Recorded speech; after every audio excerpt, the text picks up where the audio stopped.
a lot of boos heading his way on Saturday for a lot of people that are not thrilled with the way that he both exited South Carolina and talked about South Carolina in some interviews since then in less than flattering ways. So you have your villain for Saturday in a lot of people's eyes. Well, and considering how last weekend went against Kentucky, it'll be interesting to see how he gets treated by this SEC crowd over here at Williams-Brice. But I think the Gamecocks will get the last laugh. Well, he didn't really do anything against Kentucky. He didn't do anything. He had 2 targets, no catches. Had a couple targets, but I mean they had good coverage on him, and I think one of them was a drop technically, but wasn't really a big factor. Trey Harris, monster. He's insane on the other side, so you definitely have to count for him. But I know Juice will come here motivated, wanting to prove a point, and the crowd will certainly let him hear it all day on Saturday. The Nicky Minwari versus Judas Wells battle is going to be crazy. Think of it like, LeBron returning to Cleveland for the first time with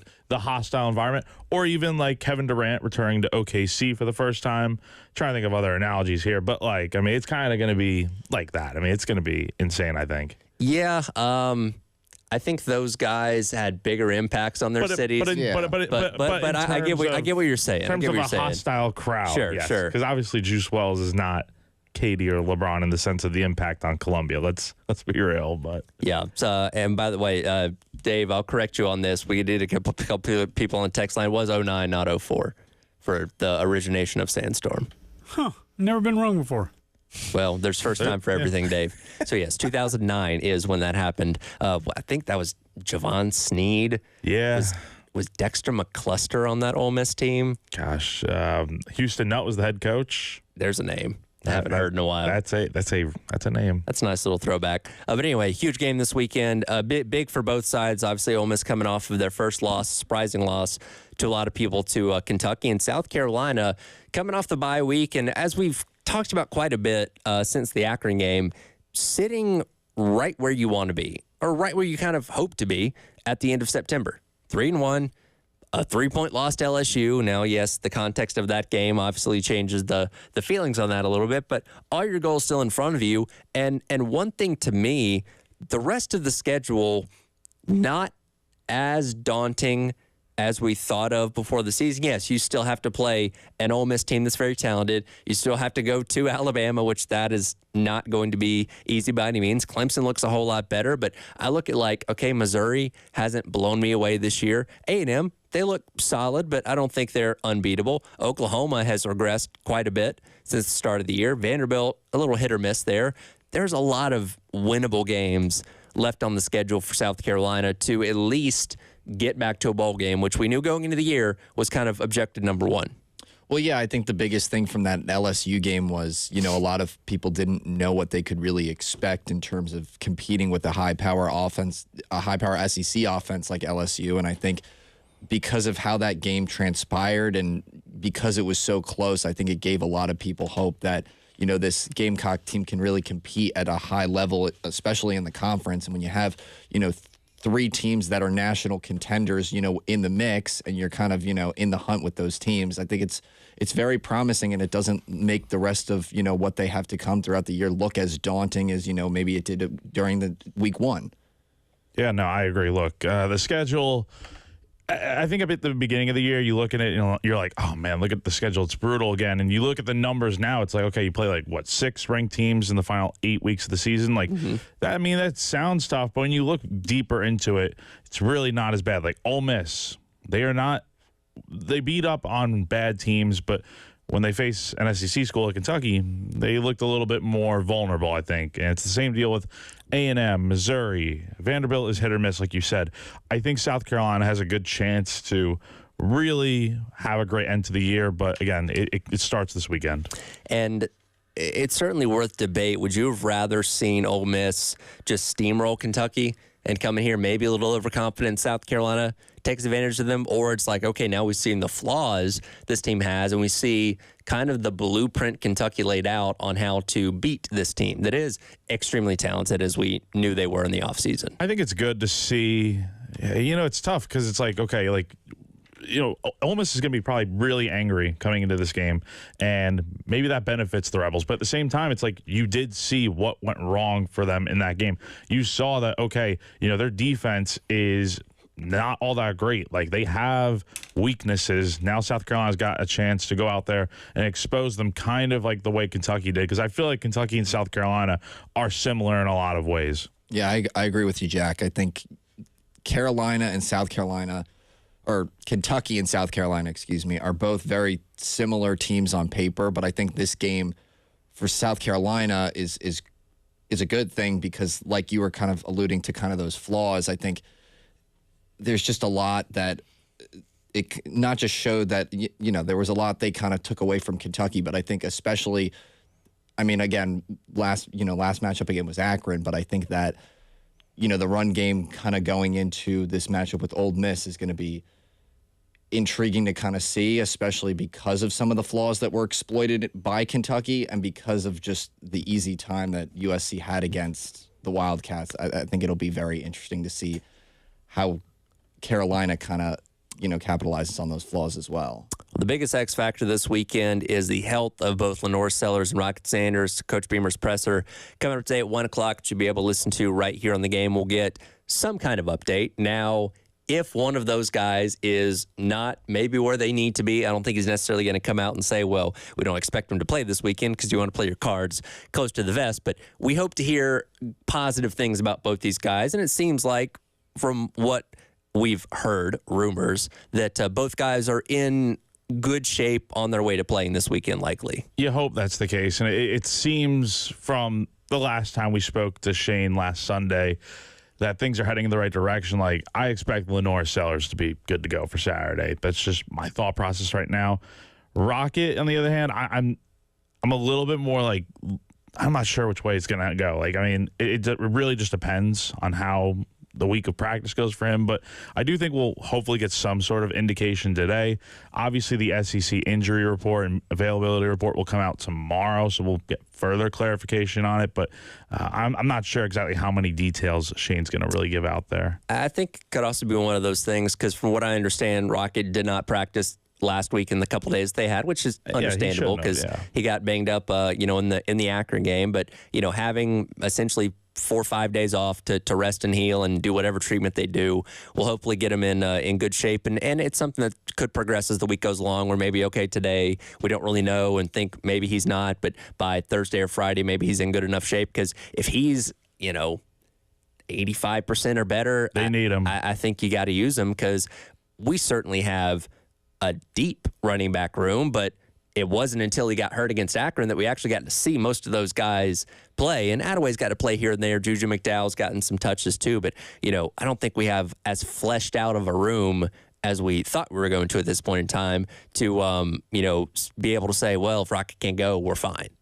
Yeah, I think at this point, you could be as optimistic as you can be, just because the timing of both of their injuries with Akron and with the bye week, you kind of give Sellers and Rocket both, as much time as you really can at this point in the regular season to really rest. So, I mean, going into this weekend, like Jack was saying, I'm expecting Sellers to be good to go, just because he's kind of had, really almost 2 weekends off, and Sanders has had a couple days to kind of keep off his foot. So you got to be optimistic going into this weekend with how much time both have had to rest. Again, we'll hear from Coach Beamer coming up today at 1 o'clock right here on the game. Hear that latest update on what's going to be the deal with those guys, as well as starting to preview Ole Miss and the big matchup coming to Columbia this upcoming weekend. It is October 1st.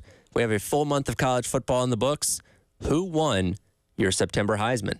With that coming up next, it is the Extra Point. Tyler Head, Jack Beltry, Sam Shapiro hanging out with you on your Tuesday here on the game.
Welcome back in. It is the Extra Point.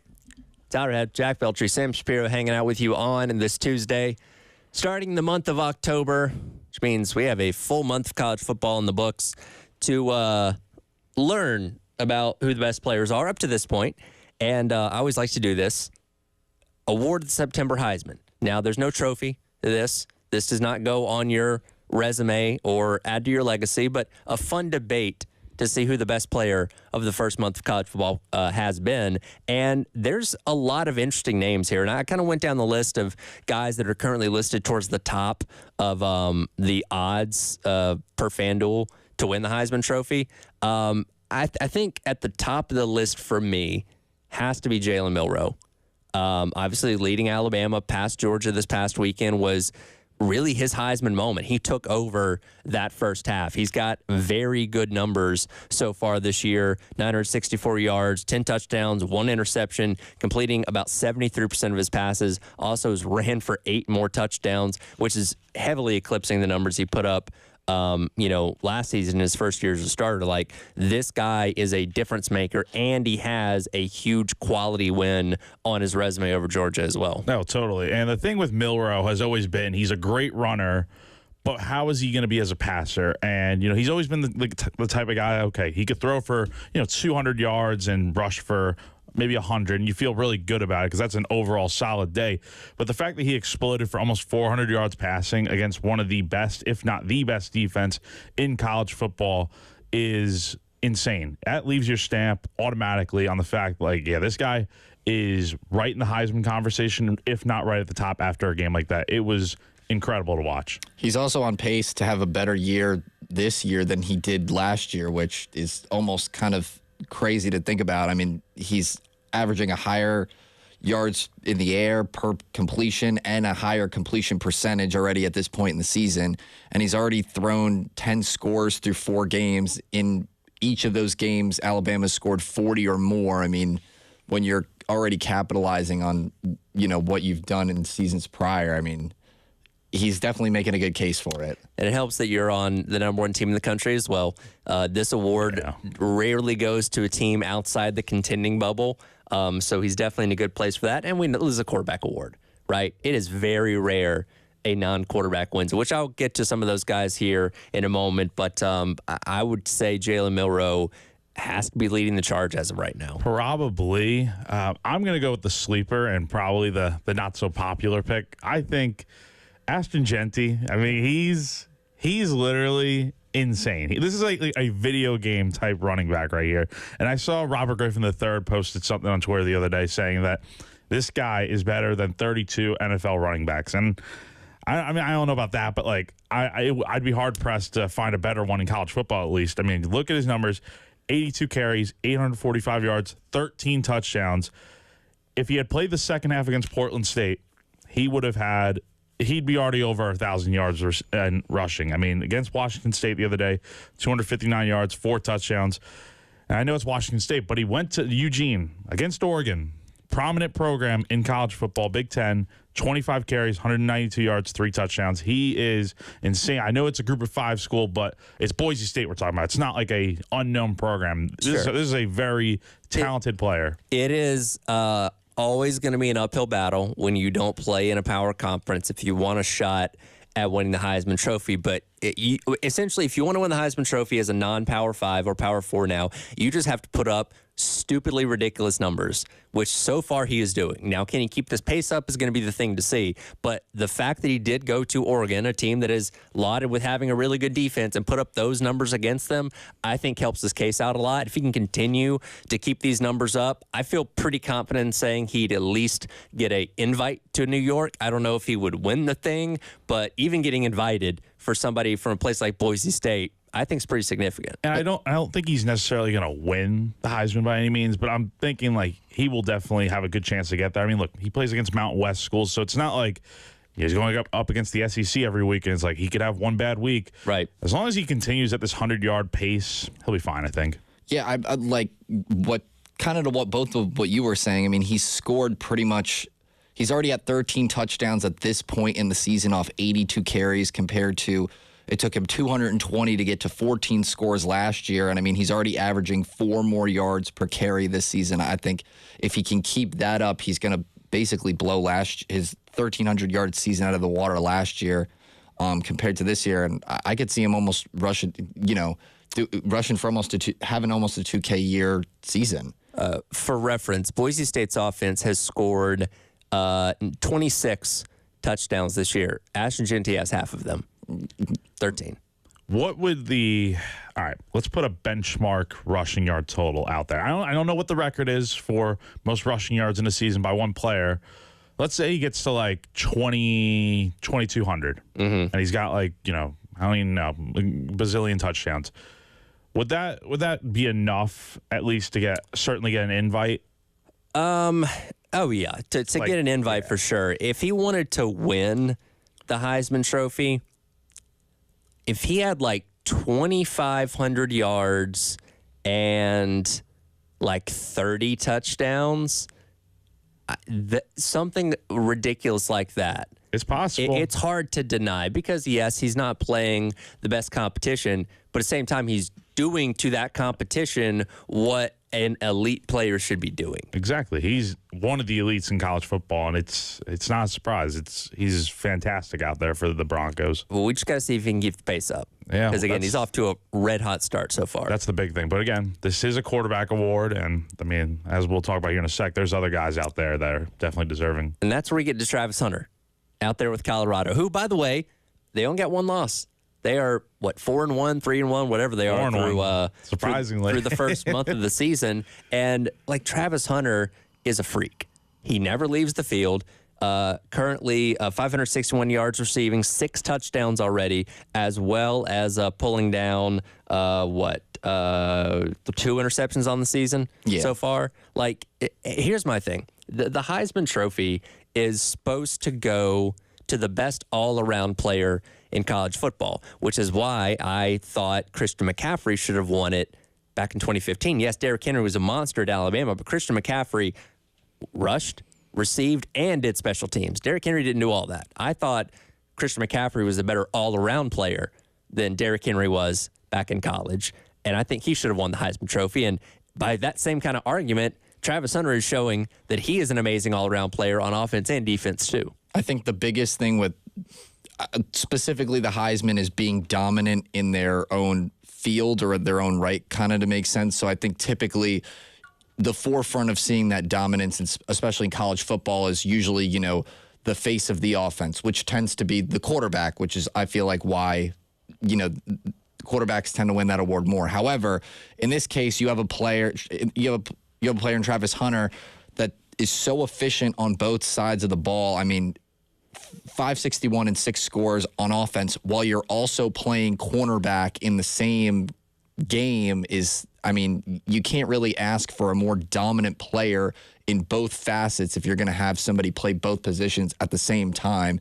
And considering you're having your team come out 4-1 through 5 games being in that position, I mean, there's a reason why there aren't, 5, 6, 7 other guys playing both sides of the ball for, 60 minutes. So I think showing how efficient he is on both sides of the ball through 5 games makes a great case for him to win the Heisman. I think what's going to hurt him is I think Colorado's going to get to a bowl game.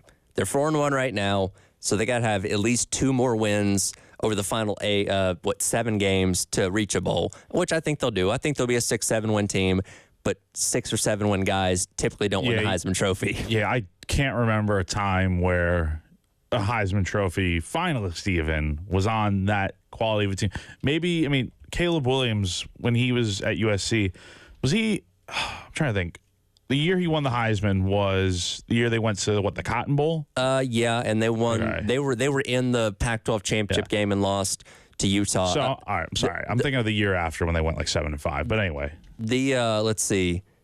I was going to say Baylor with RG3, but they still went 10-3. Yeah, so I think the ceiling for Colorado, you got to get to at least 8 wins, I think, and he has to make a huge difference, just like the MVP. Where would your team be without this guy? I mean, look, I don't think Colorado beats Baylor without that great play he made in overtime on defense. And I think if he can get somewhere close to about 1,000 yards receiving and, add more touchdowns, maybe get to 12 touchdowns and then do what he's doing defensively, it's hard not to look at him and be like, yeah, this is probably the best all-around player.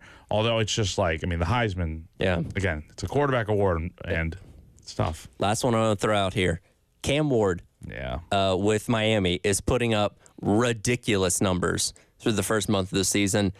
Almost 1,800 yards to the air, 18 touchdowns, only 4 interceptions, and he's also rushed for 2 more touchdowns as well. I know Miami has not. Oh, they played against Florida in week number 1, and they played that game against Virginia Tech on Friday night, which they narrowly escaped in that. But he's been lights out in all these games. And you may not have paid a whole lot of attention to them, but they're still a top 10 team. They got a very good shot at winning the ACC and making the college ball playoff, and a lot of that is due to his play. He's not had a Heisman moment like Jalen Milroe has had against Georgia, but there's opportunities for that as the season rolls along. Going back to the argument you were making about Hasty. I mean, he's putting up ridiculous numbers. Kind of the competition he's seeing compared to Milroe. Maybe not the same kind of quality, but when you're putting up video game numbers like that, you got to have NFL scouts drooling over that. And being a Jets fan that has wanted a quarterback for the longest time ever. If the whole Aaron Rodgers experiment doesn't work, at least I got something hopeful to look forward to. Maybe if we're in a decent draft stock, but I guess kind of going back to his numbers and how this kind of makes his case for the Heisman when you're top 3 in quarterback rating, going into week 5 of the college season, it's exciting to watch, and I definitely think he's making a great case for himself. I'll just tell you right now, don't ever expect the New York Jets to be able to develop a quarterback. It hasn't happened, and it probably won't. But I will say, more honestly, Cam Ward, look, he's had a great start to the year so far. But again, it's like, who has he really played? I feel like if he has one bad game, one slip up through the season, it reminds me of Leonard Fournette a little bit in 2015 at LSU. The bad game against Alabama kind of lost him that race. If something like that similar happens, I have a feeling it's going to be he falls out a little bit of this race. But he's having a great year. There's your Heisman candidates through the first month of the season. A lot of football left to be played, and we'll see who hosts the trophy coming up in December. NFL top 5, bottom 5 up next on the the extra point here on the game.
Seattle's got to make a stop. Amon-Ra St. Brown's going to throw it back to Goff. Who had that on the bingo card? Touchdown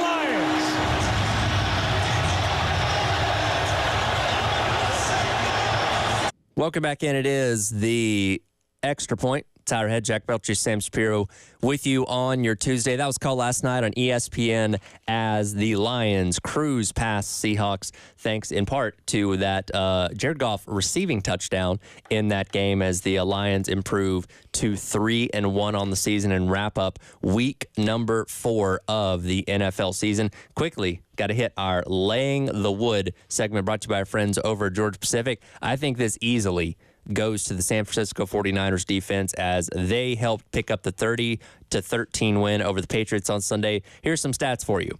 They sacked Jacoby Brissett 6 times, and they forced 3 turnovers in that game to hold New England to only 216 yards. You do that in the NFL, you're probably going to win a lot of games, which we know San Francisco's defense, very good, and they certainly brought the wood on Sunday. My fantasy football team definitely made use of the 20 fantasy points that San Francisco's defense got me and definitely helped me pick up the win. So you got to be happy when you see at least your fantasy defense do that. So 4 weeks in the books now. It is time for our regular Tuesday segment of NFL Top 5, Bottom 5. We'll start off with the top 5, and my number 1 is the same that I had last week. It's got to be Minnesota, right? 4-0. I don't know how long this momentum is going to last, but they are the story of the NFL right now. They have the best point differential. They've got a defense that's second in the league in takeaways. Their linebacking core is getting sacks left and right. Like, again, I can't put a lot of faith in Sam Darnold to make this last the entire season, but he and Jordan Jefferson have an amazing connection going right now. They are very good, and I love Sam Darnold. Like, I'm a big Sam Darnold supporter here, but it's good. It's good to see him playing well. It just feels like at some point it's going to fizzle out, but I really hope it doesn't. Who's your number 1? My number 1's also the Vikings, and I kind of just went based off of like what I saw from the week in general. So overall seasons might be different, but the Vikings are the clear-cut number 1 right now. I mean, undefeated, playing very well right now. Sam, your number 1. My number 1, right, I also have the Vikings in my top 5. I have them at number 3 behind my number 1 right now, I would say, is the Chiefs. I still think even with that receiving core, kind of getting injured, you still have plenty of throwing options. It just seems like whatever you kind of rotate in that system, they just find a way to make it work. And they have yet to kind of prove wrong how it's not going to work otherwise. So I still have them at number 1. I have the Vikings at my number 3 spot. Another thing with this offense that I think a lot of people don't talk about is, I mean, this team picked up Aaron Jones from Green Bay in the offseason. And I mean, he's top 10 in the NFL right now in rushing yards. I think he's done so much for them offensively and has kind of just taken the load off of, Darnold doesn't have to go to Justin Jefferson every single play. And, especially this fall when you were looking at the injuries this team was seeing, I mean, the fact that we're talking about this team in all 3 of our top 5s right now, to me, is baffling. My number 2, I will go with Kansas City. Obviously, they're Kansas City, but they're winning without playing their best football right now. Kelsey finally emerged this past weekend. You're without Isaiah Pacheco. Rashee Rice going to be out for a while now. Defense isn't quite as dominant as they've been in years past, but they're still finding ways to win, which I think that's the mark of a great organization. Absolutely. I mean, look, the Chiefs, love them or hate them, they are the kings of NFL football right now. It's just hard to deny success like that. And they finally got Travis Kelce going this weekend, and you hope for their sake it continues. I don't know how it's going to, but, I mean, look, whatever Patrick Mahomes touches usually turns out to be gold, and that's been the case so far. Who's your 2? My number 2 is the Washington Commanders. I've been very impressed. And again, for reference, it is just based off of this week, so it's not off the whole season. But from what I saw, look, 42-14 against the Arizona Cardinals. Look, I know it's the Cardinals, but they have some talent over there in Arizona. I've been impressed with Jaden Daniels making some great throws. Brian Robinson has been very good at running back for them. They have some good weapons in that receiving game with Terry McLaurin. Obviously, Zach Ertz has been a nice little addition. And their defense has been pretty solid, too. So, overall, been impressed. Dan Quinn doing a great job there with the Commanders. And number 2 for you? I'm actually going to go with the Ravens. I think this 1-2 punch of Henry and Jackson just completely exploited this Bills defense. and I want to see how they continue to utilize. What was really interesting to see was how they used Mark Andrews in this game against this game over the weekend, against the Bills. He's not quite that receiver kind of tight end, like that top 3 tight end wide receiver that I feel like we've seen in years past. I mean, they were talking all game about how this is kind of the slowest start he's had offensively, but I think he's kind of made up for it in other regards, just helping get, that extra block, whether it's for Zay Flowers off a screen pass or, just helping Henry get that extra seam up the middle. It's made that 1-2 punch on the ground even more effective, and that's why I still have him at number 2. They are my number 3, and I agree with you on a lot of that. Obviously, Derrick Henry's a monster. We saw that on Sunday night. They've got the best run defense in the league, and their offense is number 1 overall. And I think the Mark Andrews thing, because they have Isaiah Likely now, that certainly takes some of those reps away. And I feel kind of dumb that I drafted Mark Andrews in fantasy because he hasn't given me a whole lot so far this season. So they're my number 3. Your number 3 was the Vikings. Talked about a moment ago. Yep. Ravens are my number 3. Jack, you also have at number 3. Yeah. Look, Bills fan here. Just the Bills looked awful against the Ravens. The Ravens are a very good team. Derrick Henry, obviously, great run defense, and look, they exploited that Bills defense in a big way. So, not much else to say honestly on that. Number 4, I have the Detroit Lions coming off another big win last night. Aiden Hutchinson, the sack leader in the NFL. I put in my notes, Goff needs to be better, but I did this prior to last night's game, and then he went out there and didn't throw a single incompletion en route to this win. So I go ahead and cross that off the list. You got a great running back combination with Gibbs and Montgomery. Like, this team is really, really good. Yeah, the Lions are my number 4 as well. They have been very, very good this season. And Jared Goff, 18 of 18 yesterday. You can't really complain about it. And a receiving touchdown. Oh, yeah, and a receiving touchdown. Amon-Ra St. Brown continues to be very good. They did, and David Montgomery, that hit he laid down yesterday was insane, and they're just a very fun football team to watch. So we agree on number 4, but at you, Sam. I was going to say, great minds think alike. I also got the Lions at number 4.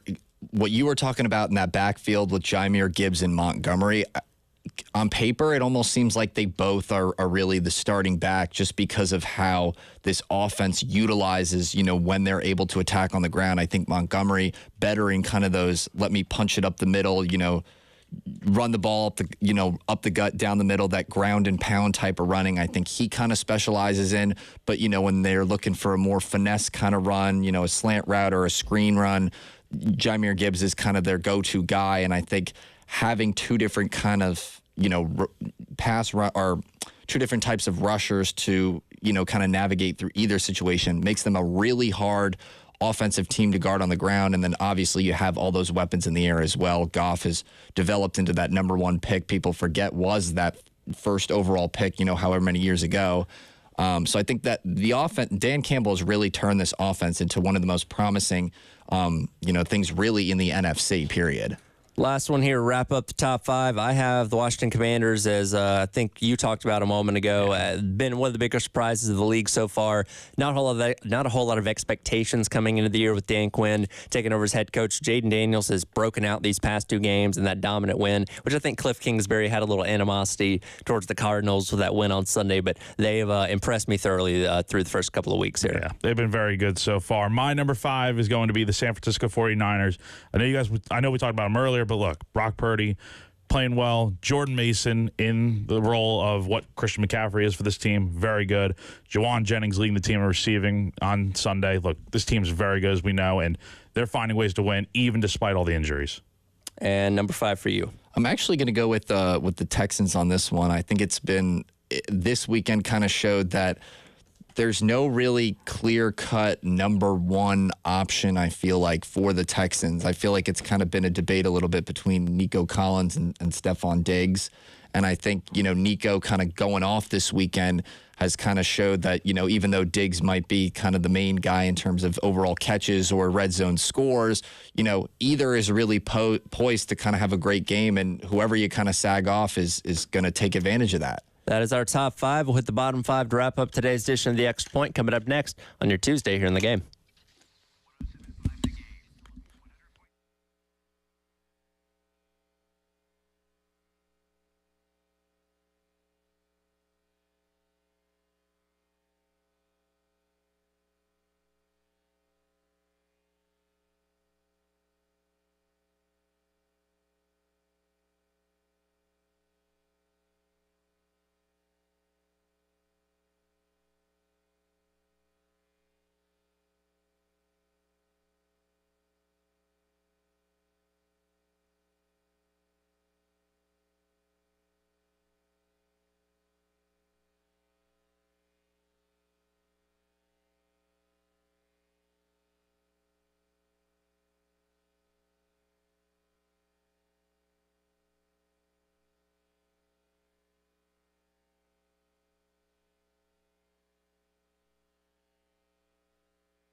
Welcome back in. It is the Extra Point. Tyler, Jack, and Sam along with you on this Tuesday, making our way through the NFL top 5, bottom 5. By the way, coming up on Thursday, we'll get week number 5 started with Thursday Night Football right here on the game at 7:30 with the Falcons and the Buccaneers, neither of which are in my bottom 5, by the way, which I will start off with the team we were talking about during the break a little bit there. The New York Football Giants are number 28 for me. Malik Neighbors is very promising. You can't build your entire team off of one really good rookie, as we've seen in the past with the New York Giants. They can't really finish drives, which we saw them struggled with against the Cowboys the other day. I'm not really feeling the Giants this year. Yeah, I mean, you can't really rely on your entire offense just getting run through. I mean, one player in general, but, I mean, it feels like Odell's rookie year all over again, where the entire coattails of one offense is riding on one prominent superstar wide receiver, and it's like, are you trying to run him into the ground? Are you trying to not let him kind of develop into the player he clearly is? So it's frustrating to see as a New York sports fan on the other side of the other team at MetLife Stadium. So I'm thankfully glad that's not the team I'm a fan of. But yeah, no, it's just not a sustainable look, and it's already not working. Who's 28 for you? I still got the Panthers as the worst team in the NFL just because they still got nothing promising going. I think that one flash from Andy Dalton gave people hope, but hope, unfortunately, is not going to really carry you through, I guess, the entire rest of the season. I got the Giants at 3, but my Panthers are still my worst team in the NFL. So the Panthers are your 1, but technically they're 32nd, is what you're saying? Yes. Okay.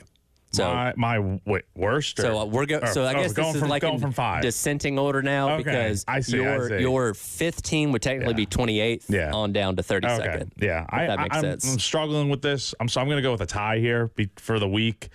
The Buffalo Bills did not look good at all against the Ravens, and I'm not going to expand further on it. Just didn't. Then the Eagles. I mean, the Eagles have been inconsistent this year. Mm-hmm. I'm not a big Nick Sirianni guy. I just don't think it's going to work out, and so those would be my 2 teams tied for the 5th worst performance this week. Okay, I'll quickly run through the rest of mine here. 29 for me is going to be New England. Worst offense, worst defense in the league, and Ramondre Stevenson's been neutralized last 2 games. They've done nothing on offense. Tennessee last night, congratulations, you beat the Dolphins with their 3rd-string quarterback. That doesn't do anything for me. They're number 30. Defense is okay, but the offense is really bad. Carolina actually jumps up to 31 for me because they have looked a lot better with Andy Dalton at quarterback, but their defense cannot stop anyone. And lastly, number 32, Jacksonville Jaguars, 0-4, 2nd worst point differential in the league, and Trevor Lawrence has only completed a little over half of his passes so far this year. Not worth the money they paid him in the offseason.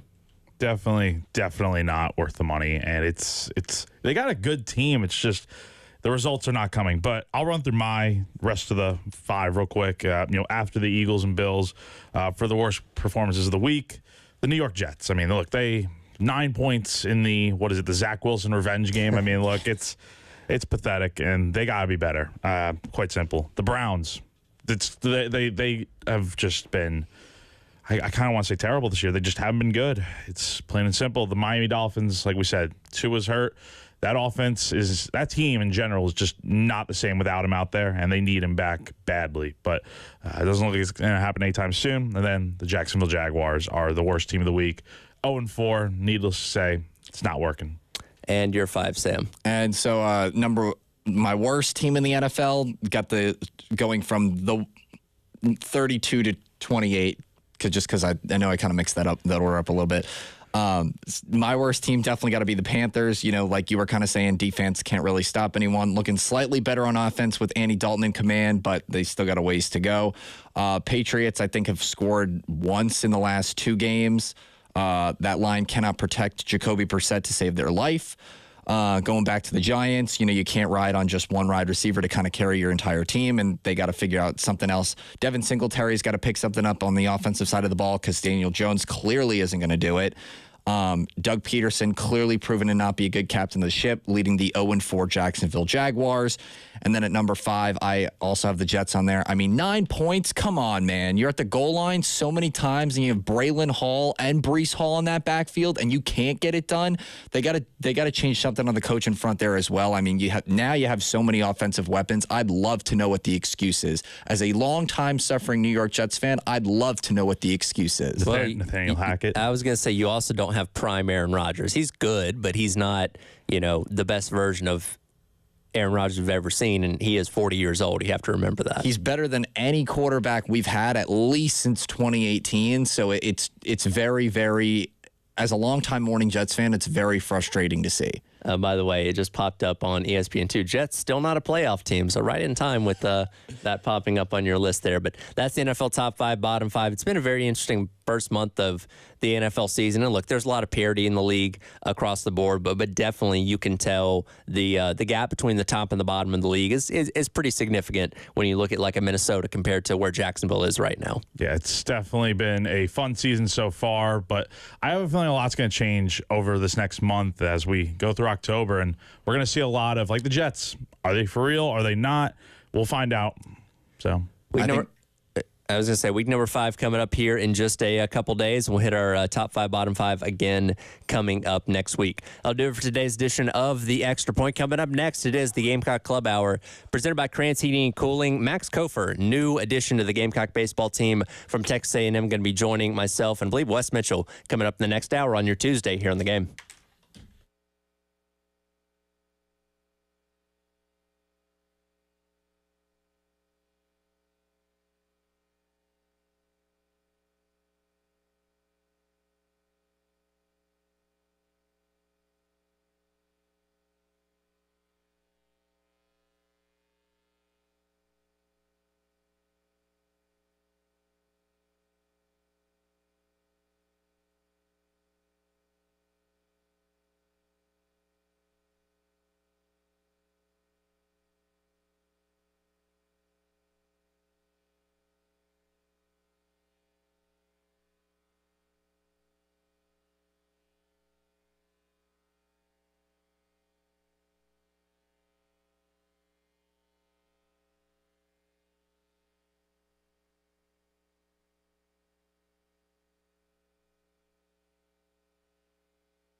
10 o'clock on your Tuesday morning. Welcome in. It is the Gamecock Club Hour presented by Krantz Heating and Cooling.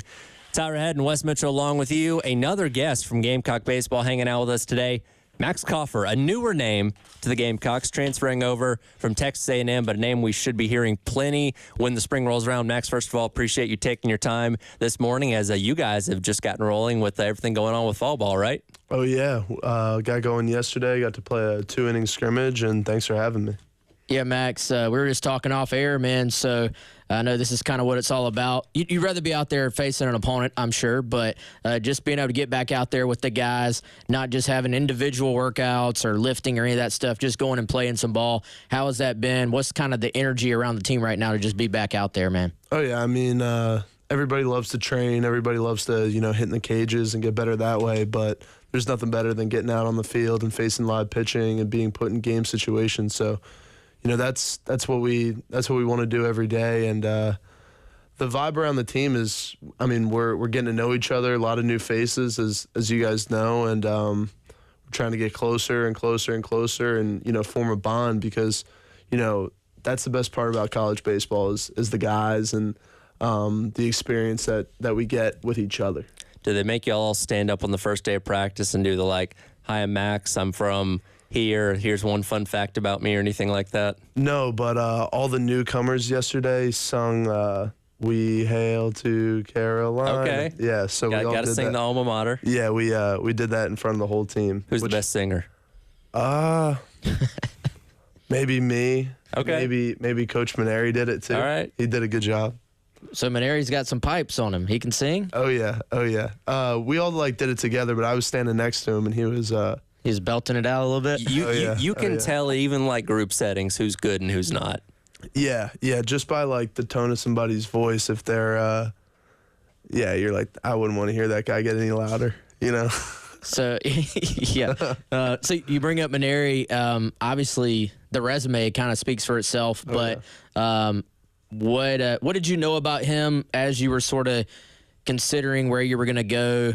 Did you sort of throw his name in Google, or did you already sort of know all about what he's done in the past at LSU? Well, it's funny. I was back in College Station. I think we had gotten done playing a regional, or we're getting ready for the postseason. And I was with my buddy Luke Jackson in a pizza shop. And he turns to me and he goes, "Paul Maneri got hired at South Carolina." And, at the time I wasn't planning on transferring, nothing like that. And I was just like, wow, that's so cool that he's back in the game. I had a close friend at LSU who was committed to him in high school. I'd only heard great things about him. And, when everything kind of went down and I entered the portal and South Carolina called, I was super excited at the thought that I could get to play for, an all-time great head coach. That is something significant that we talked about when Maneri got hired, because he'd only been out of the game for a couple of years and was attached to the Miami job and the Notre Dame job in the past couple cycles. So it's not like he'd really been away for a while and was still a very relevant name. Obviously had the national championship back in 2009. So guys like yourself or guys that are coming up through the high school ranks are still very familiar with him, as opposed to somebody that maybe hadn't coached in 10 years or something like that. So it was a pretty popular hire around here, and we're certainly all excited to see what next spring's going to look like with him for the first time. Oh, yeah. I going through high school, I wasn't super familiar with, his staff. I didn't get recruited by LSU, but just that name, you know what I mean? Being associated with a national championship and, that many wins and an amazing historic program like LSU, your name's just going to kind of be a household name. Let's talk about after you entered the portal. You mentioned, so obviously South Carolina reaches out. How did the process go? What led you to South Carolina? You want to just maybe take us through it in your own words? Yeah. So it was kind of a crazy process, and it happened extremely fast. I was at Texas A&M, and I loved it. And unfortunately, our season ended on a low note, but it was a great year. And from the second the last game ended in Omaha, We get on the bus, celebrated with my teammates, everything we'd accomplished, and kind of headed on the bus ride home. And I was planning on going back, and the coaching staff things happened, and it was as you guys know, it made some big news. So as soon as it happened, I knew I had to enter the portal, just to protect myself. And I was actually headed home back to South Jersey, and I was on a layover in Dallas, and the compliance guy from A&M had texted me, "Hey, your name's been officially entered into the portal." Mm-hmm. And I got about like 6 different texts, but the one call that I got maybe within 4 seconds of me being in the portal was Coach Rooney. And obviously that feels great. And I was super excited that South Carolina was calling, and the fact that was attached to Coach Maneri, like we'd just said. But so that was like my first kind of moments in the portal. And I wanted to take my time, but not too much time. I headed up to Cape Cod a couple days later, started playing, getting back out on the field, and talking to more coaches, and doing some visits and everything. And it ended up South Carolina being the best fit, and I'm super glad I'm here. So I do want to get back to you learning the news about everything at A&M, but let's talk about your time here at South Carolina so far first, and just getting acclimated, not just with your teammates, but Columbia, entirely new place, just getting used to the area. How has the experience been so far? Well, I'll tell you what, first of all, Columbia's been amazing. We were lucky enough to play here last season. I forget exactly what time of year that was. I think maybe April. But Columbia is a super easy flight from Philadelphia, and that's where my parents are. They came down for the weekend, just to see me play. And we were lucky enough to, we did a ton of walking and kind of exploring, just cause. And we all loved it. We thought it was super cool. And really honestly got an awesome feel for the campus. So I didn't even have to take a visit here when, they were recruiting me. I was like, I've been here. Both my parents have been here. Mm-hmm. Saw the field, saw the facilities just by playing there. So, I loved it from the get. And now being here and living here and, being with the guys and getting to experience, the restaurants and, the different places around town, I've loved it. I've absolutely loved it. It's definitely a different vibe from where I was before, and I think it's great. So it just kind of worked out naturally for you that you had like an unofficial visit before. Basically, yeah, probably something better. Like when you go on a visit, obviously the coaches are gonna show you what you want to see, and right? Yeah, like they're gonna try to sell it to you. And I got to come here, unbiased. Like I've gone to play a different place and like, this place isn't great, And I remember leaving South Carolina and being like, oh my God, Founders Park is amazing. The city's amazing. Must be a great place to play. And now I'm here. It all kind of worked out. So let's go back. I'm sure for you and your teammates, it was a very weird time just to learn the news, the coaching change. How did y'all find out compared to like this was a national news story, so how did it all play out being there inside the program? So, to be completely honest with you, there were a few of us who, Coach let know, but a few. And, I'm not, necessarily proud of how everything went down, and I wish it could have gone different. Mm-hmm. But, a lot of us found out through social media. And, I'm not a head coach, and I'm not in Coach Schlossnagel's shoes. And, I'd never blame somebody for doing what they feel is best for themselves.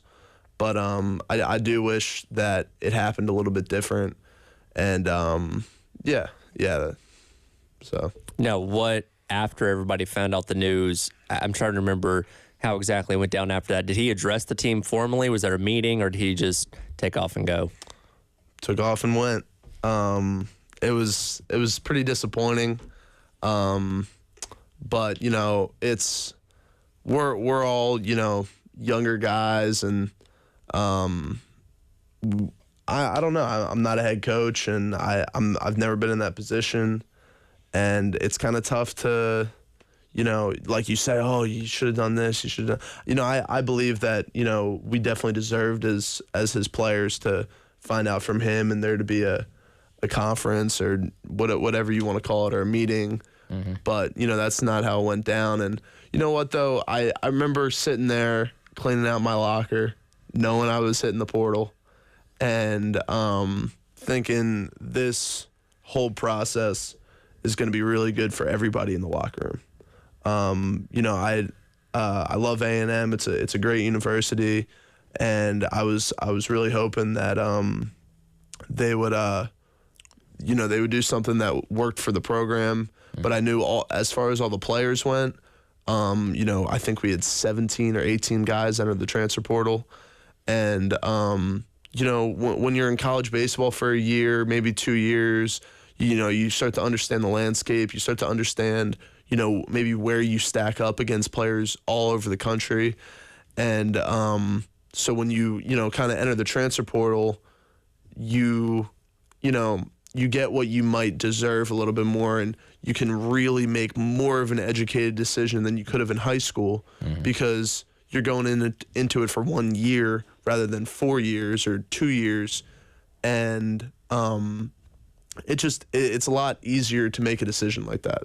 I got to imagine that's a weird set of emotions, not only for you, but for all your teammates, because, man, you guys built something that got all the way to the finals of the College World Series. And I'm sure there was a lot of thoughts and beliefs like, man, this is only the beginning of what we can continue to do. And then it just all vanishes within literally hours after that all comes to an end. That's got to be odd to process, I guess. Yeah, it's tough because in college baseball nowadays, it's tough to, build with the same group of guys a team for 3 years or a team for 2 years, because you get so many older faces in, and guys entering the transfer portal, and they're only coming to you for 1 year, 2 years at the max. And but what we were upset about is how it was the end of. I mean, we built a family, and a lot of the older guys were going to be moving on, and we had a decent amount of guys move on to professional baseball, and some just move on to life. And we really, had a love for each other, and we knew that was the end. So that was what was most, upsetting. Is the Gamecock Club Hour presented by Krantz Heating and Cooling, hanging out with Max Kaufer from Gamecock Baseball, transfer from Texas A&M. More coming up next on your Tuesday here on The Game.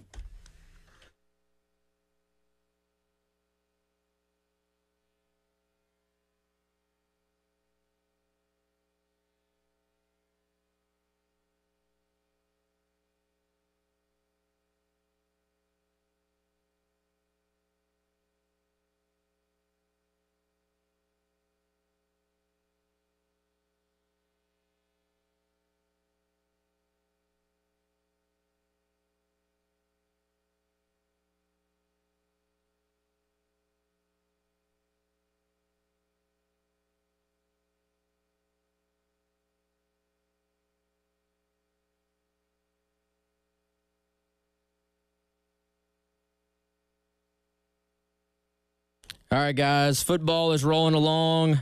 MLB playoffs starting. Great excuse to upgrade the man cave at the house. Hit up our friends over at Integrated Media by heading on over to integratedmediainc.com, or just give them a call. That phone number, 803-948-8327. Again, that's our friends at Integrated Media. They want to handle any and all of your audio or video at your home. That could be smart home services, home theater, TV installation, security and camera installation, and more. That could be something as simple as just hanging a TV. Maybe you've got that new HD TV. You're just not quite comfortable hanging it up yourself.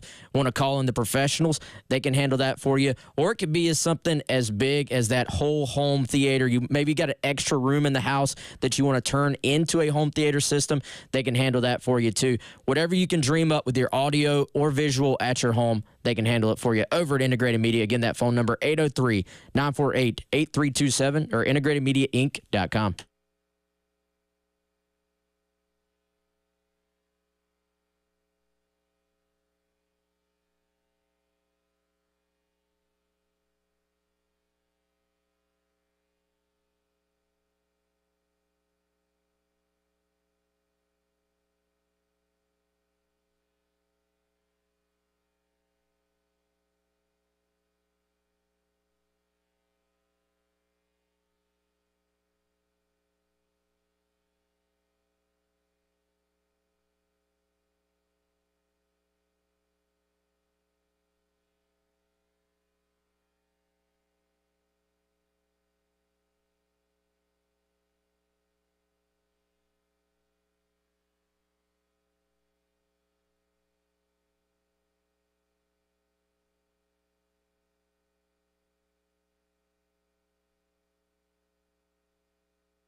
Welcome back in. It is the Gamecock Club Hour presented by Krantz Heating and Cooling. Tyler Head, Wes Mitchell, along with you, hanging out with Max Kaufer from Gamecock Baseball. We were just talking about that a little bit in the commercial break there. You got the experience of going to Omaha with the team going all the way to the finals, unfortunately coming up short to Tennessee in the best-of-3 series there. But something that not everybody gets to experience is going all the way to Omaha, the ultimate destination, something that Gamecocks fans have been looking forward to for over a decade since, they were there for the national championship back in 2012. What was your experience like? And what can you tell your now new teammates about what it was like being there? Well, first of all, being in Omaha is something that once you get it once, you want to go back. And when I was, in the portal and going through my recruitment, I definitely wanted to choose a place that had a great chance of getting back. and that's a major reason that I'm here, first of all. But then to answer your question of the actual experience when you're there, it's unbelievable. Anyone who's traveled to Hoover for the SEC tournament knows that event is amazing. And Omaha is like Hoover on steroids. The amount of fanfare there is, the experience, the amount of people that are there just for the love of pure baseball is such an amazing thing to see. Omaha's a pretty average city, I'd say. There's not too much going on there most of the year, but this place was on fire for 2 weeks the whole time we were there. And it's tough to put into words how awesome it was to be there for that long and go on a run like that. And I can't wait to do it again. I'm trying to think, man. I know there's a lot of transfers on this team, but are you the only guy on the roster that has made Omaha that you're aware of that's made the College World Series? I think so. Well, Wyatt Evans was at Tennessee last year, and he was injured, though. Yeah. So I'm not sure if he actually got to go with the team to Nebraska. Yeah. I'm trying to think anyone else. I'm not sure. I really don't know. Team meeting, you just say, raise your hand if you've been to Omaha. Figure it out pretty quick. That's true. Maneri would raise his hand. That's true. Yeah, he's been so I was at one of the Gamecock Club meetings where Maneri spoke, and so obviously these are for the fans, and you're going to kind of build a little bit of hype, but he mentioned straight up hey, the goal is Omaha. We got guys who are older. We got guys who it's going to be their last year in college, and basically the message was we want to send them out with a trip to Omaha. How much, other than just the day-to-day preparation, does that get mentioned in the locker room as a specific goal for you guys, or not really? I think it's in the back of everybody's minds at all times. Mm-hmm. But something amazing about playing in this conference is, Coach Schlossnagle used to say it all the time. Once you get to the playoffs, after going through the gauntlet that is the SEC, there's nothing that you can see in the regional supers Omaha that you haven't seen before. There's no crowd that's going to be crazier than when we go to Arkansas or Mississippi State this year. There's no pitcher that's going to be better than who we'll face on Friday night, every Friday. Mm-hmm. And there's no adversity that we will not have already seen by the time, game one of the regional comes around. So from that point on, it's a dogfight, and it's, who can string together the best month, because it's baseball, and it's not always the best team who wins, and it's not always, the team who plays the best who wins either. Baseball can do some crazy things, and you just got to stay in there and be in every game. And at the end of the day, when you're an SEC program and you get to playoff baseball, the rest of the country better watch out, because we've been through it all already.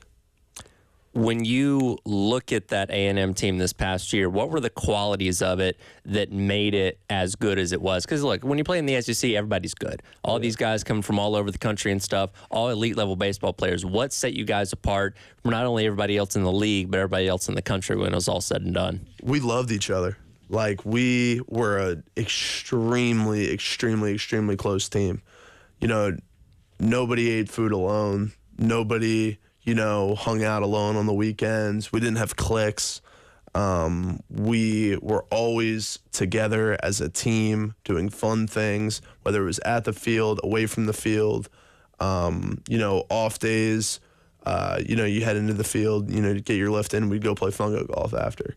Sundays when the series over, we'd all go to the baseball house and hang out together and talk about the weekend and get our minds off of baseball as well and talk about other things. And, it was a great experience, and it was we had a lot of older guys that understood what it looked like to be a great team. And, I feel that, I've learned that, and they showed me that, and I'm trying to bring that here.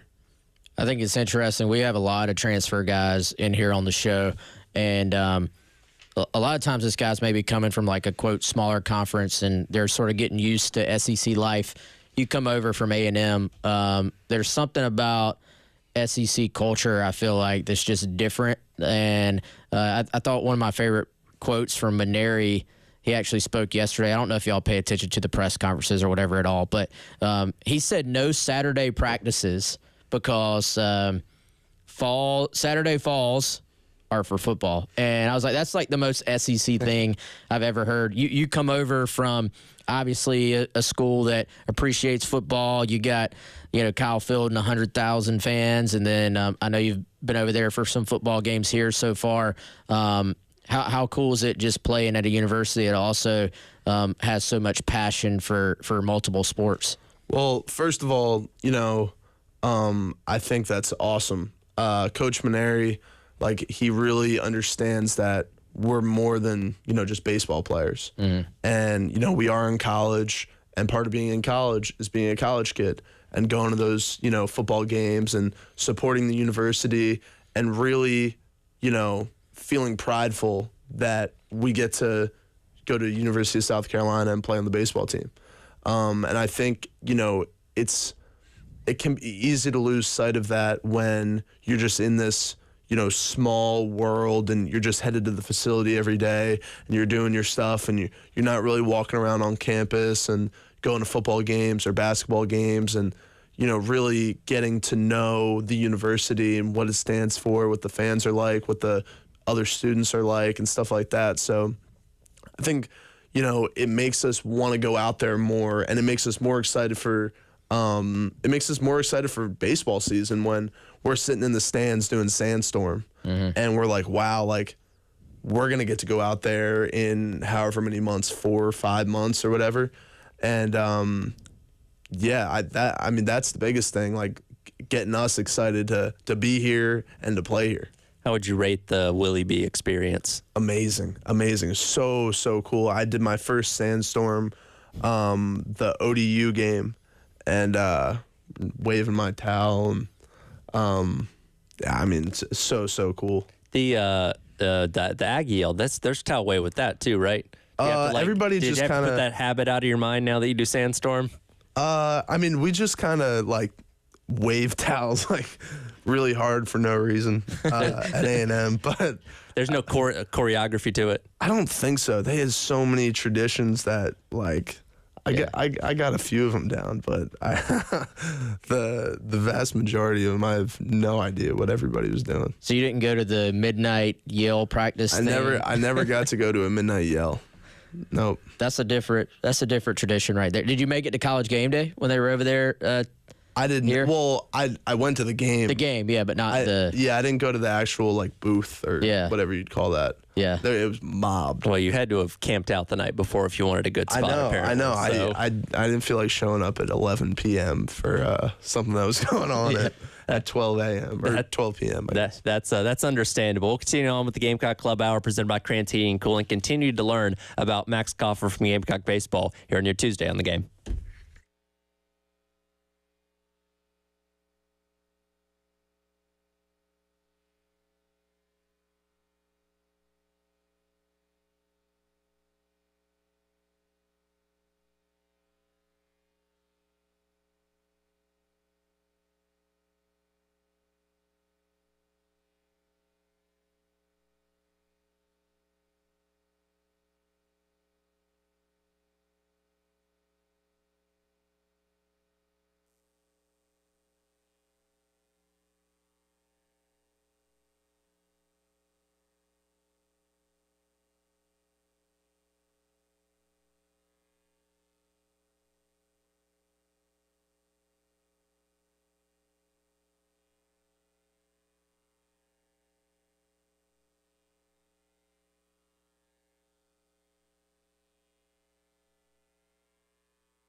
Welcome back in. It is the Gamecock Club Hour presented by Krantz Heating and Cooling.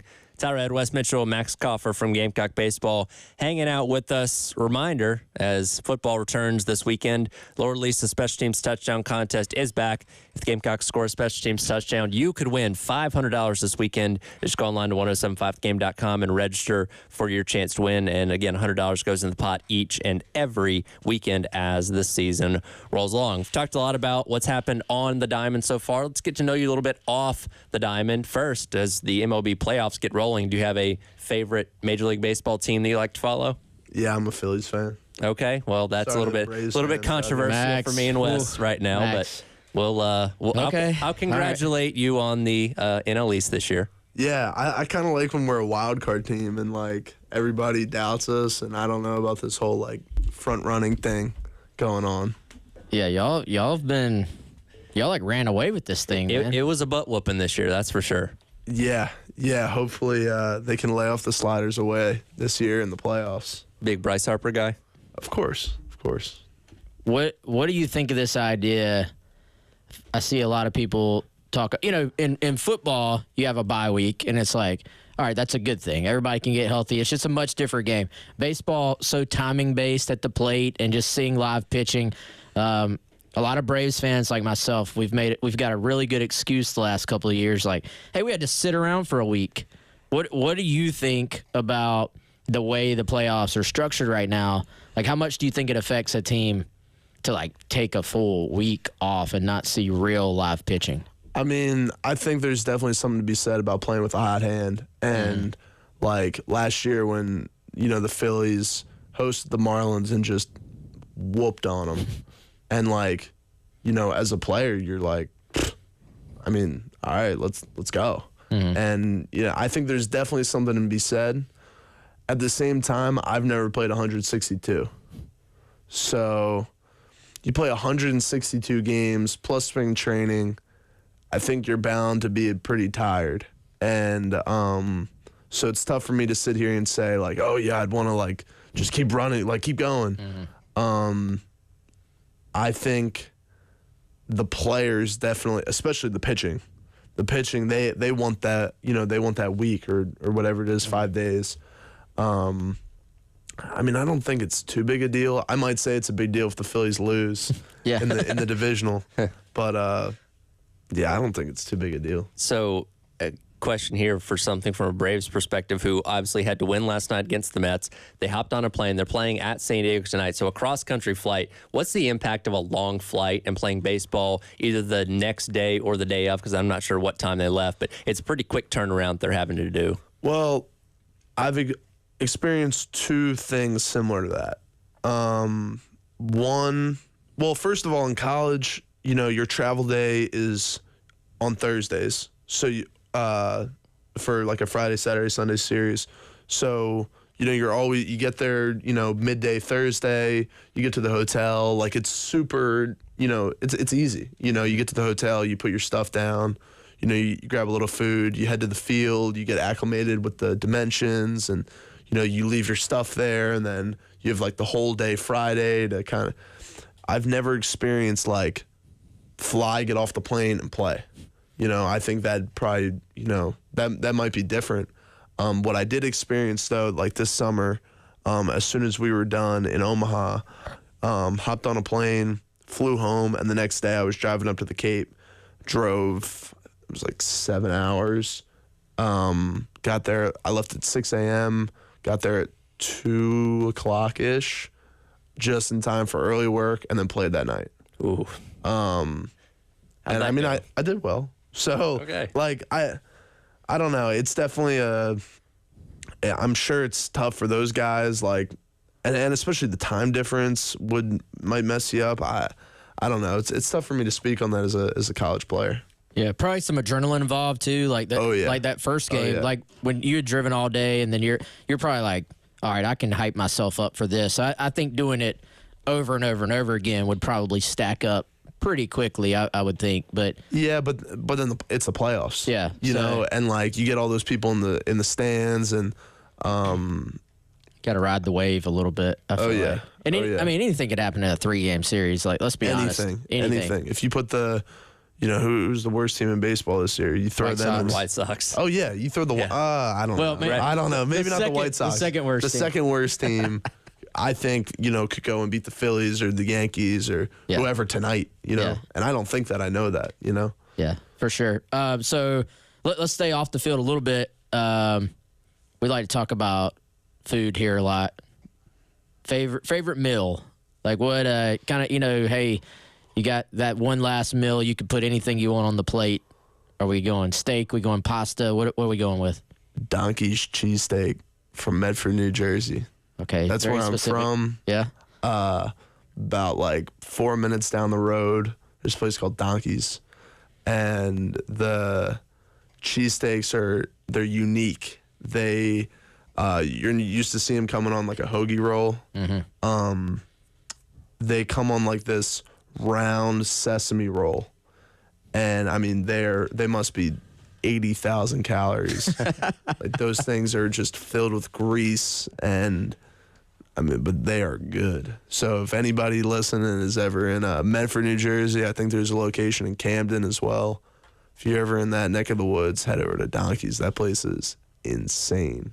Does it have is the cheese sauce, the cheese whiz, or is it like a slice of cheese that's been melted? They'll do the Either American. Well, yeah. If you ask for whiz, they'll put it on there. But I get it with like American. They melt it in there. Okay, I got. So what are like the two? Aren't there two very famous, Yeah, it's Pat's and Gino's, but they're kind of like more tourist type? That's not. Do the locals go there or not as much? not really. Okay. Like unless you live there. Yeah, I got you. Okay. Like I'm got definitely not driving. I think I'm like 25, 30 minutes from Pat's and Gino. I'm not driving out there. But I'll tell you what, they got I think it's Gino's they have in the airport. I always go to Gino's in the airport when I'm flying out of Philly. I feel like the Philly cheesesteak thing in the Mid-Atlantic is the same thing with like barbecue down here, where like the more like shoddy hole in the wall type of place, the better it's going to be. Like I've never been up there to have a cheesesteak, but I always hear that like, oh, go to this corner and it's in a gas station, but it's the best cheesesteak you've ever had in your life. Yeah. It's kind of always like that. The lesser known places and the places that are known by the locals and not everybody is kind of usually the best bet. All right, another off the field. Any hidden talents or hobbies that do not involve sports? I can juggle. Okay. How many? How many are you throwing I can up? go as long as three. Three, okay. Only three. But I can go for a while. I can go for as long as anybody needs. I Wish feel we like. had things here you could juggle. But I picked up golf. Mm-hmm. Never like been too like I've always just kind of loved playing baseball and kind of into weightlifting, but that's kind of ties into baseball. But picked up golf this past spring. I went to a pawn shop and picked up a $25 set of clubs. Started going to the range, just trying to hit them straight. So I can hold my own now, which is nice. That's a new hobby. You a gamer at all? No, I'm not. No, never got into it. I feel like a lot of the guys that come in are very big into video games. Oh yeah, we got guys have like crazy setups. Braden Montgomery last year had this like a quadruple like monitor thing with a like a gamer computer and like this special keyboard. Like I walked into his room once, I was like, oh my god, what is it? Yeah. All that stuff's like crazy to me. I'm not really into any of that. So does your golf swing affect your baseball swing? That's a myth. If you are not a mentally strong individual, if you truly believe that, I think it's two different things. And I'm also like, I don't play golf that often. And I'm not good enough at golf where like I can really make my golf swing looks a lot like my baseball swing. I'll tell you that. We'll come back and wrap up today's edition of the Gamecock Club Hour, presented by Krantz Heating and Cooling, with Max Kaufer from Gamecock Baseball on your Tuesday here on the Game.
Welcome back in. Gamecock Club Hour presented by Krantz Heating and Cooling. Tyler Head, Wes Mitchell hanging out. Max Kaufer for a few more minutes here from Gamecock Baseball. Continue to get to know you off the field a little bit. This was from your profile on A&M's website. It says you want to own your own national travel organization. What's the story behind that? Yeah, me and my dad have, talked about it. I played for the Dirtbags. They're based out of North Carolina. I don't know. It's a super cool. First of all, I want to stay in baseball probably forever. Like, no matter what happens with my career. Obviously, I want to, play professionally and be a big leaguer one day. But, that's going to end one day eventually, no matter what. And when that ends, I definitely want to stay in the game. And, being in youth baseball is something that, excites me. I had an awesome experience with the Dirtbags. And I kind of hope that I can give that to another kid like me one day. And kind of put my own spin on it and do the things that I think would have been really cool as well. Mm-hmm. Now, what are we majoring in, man?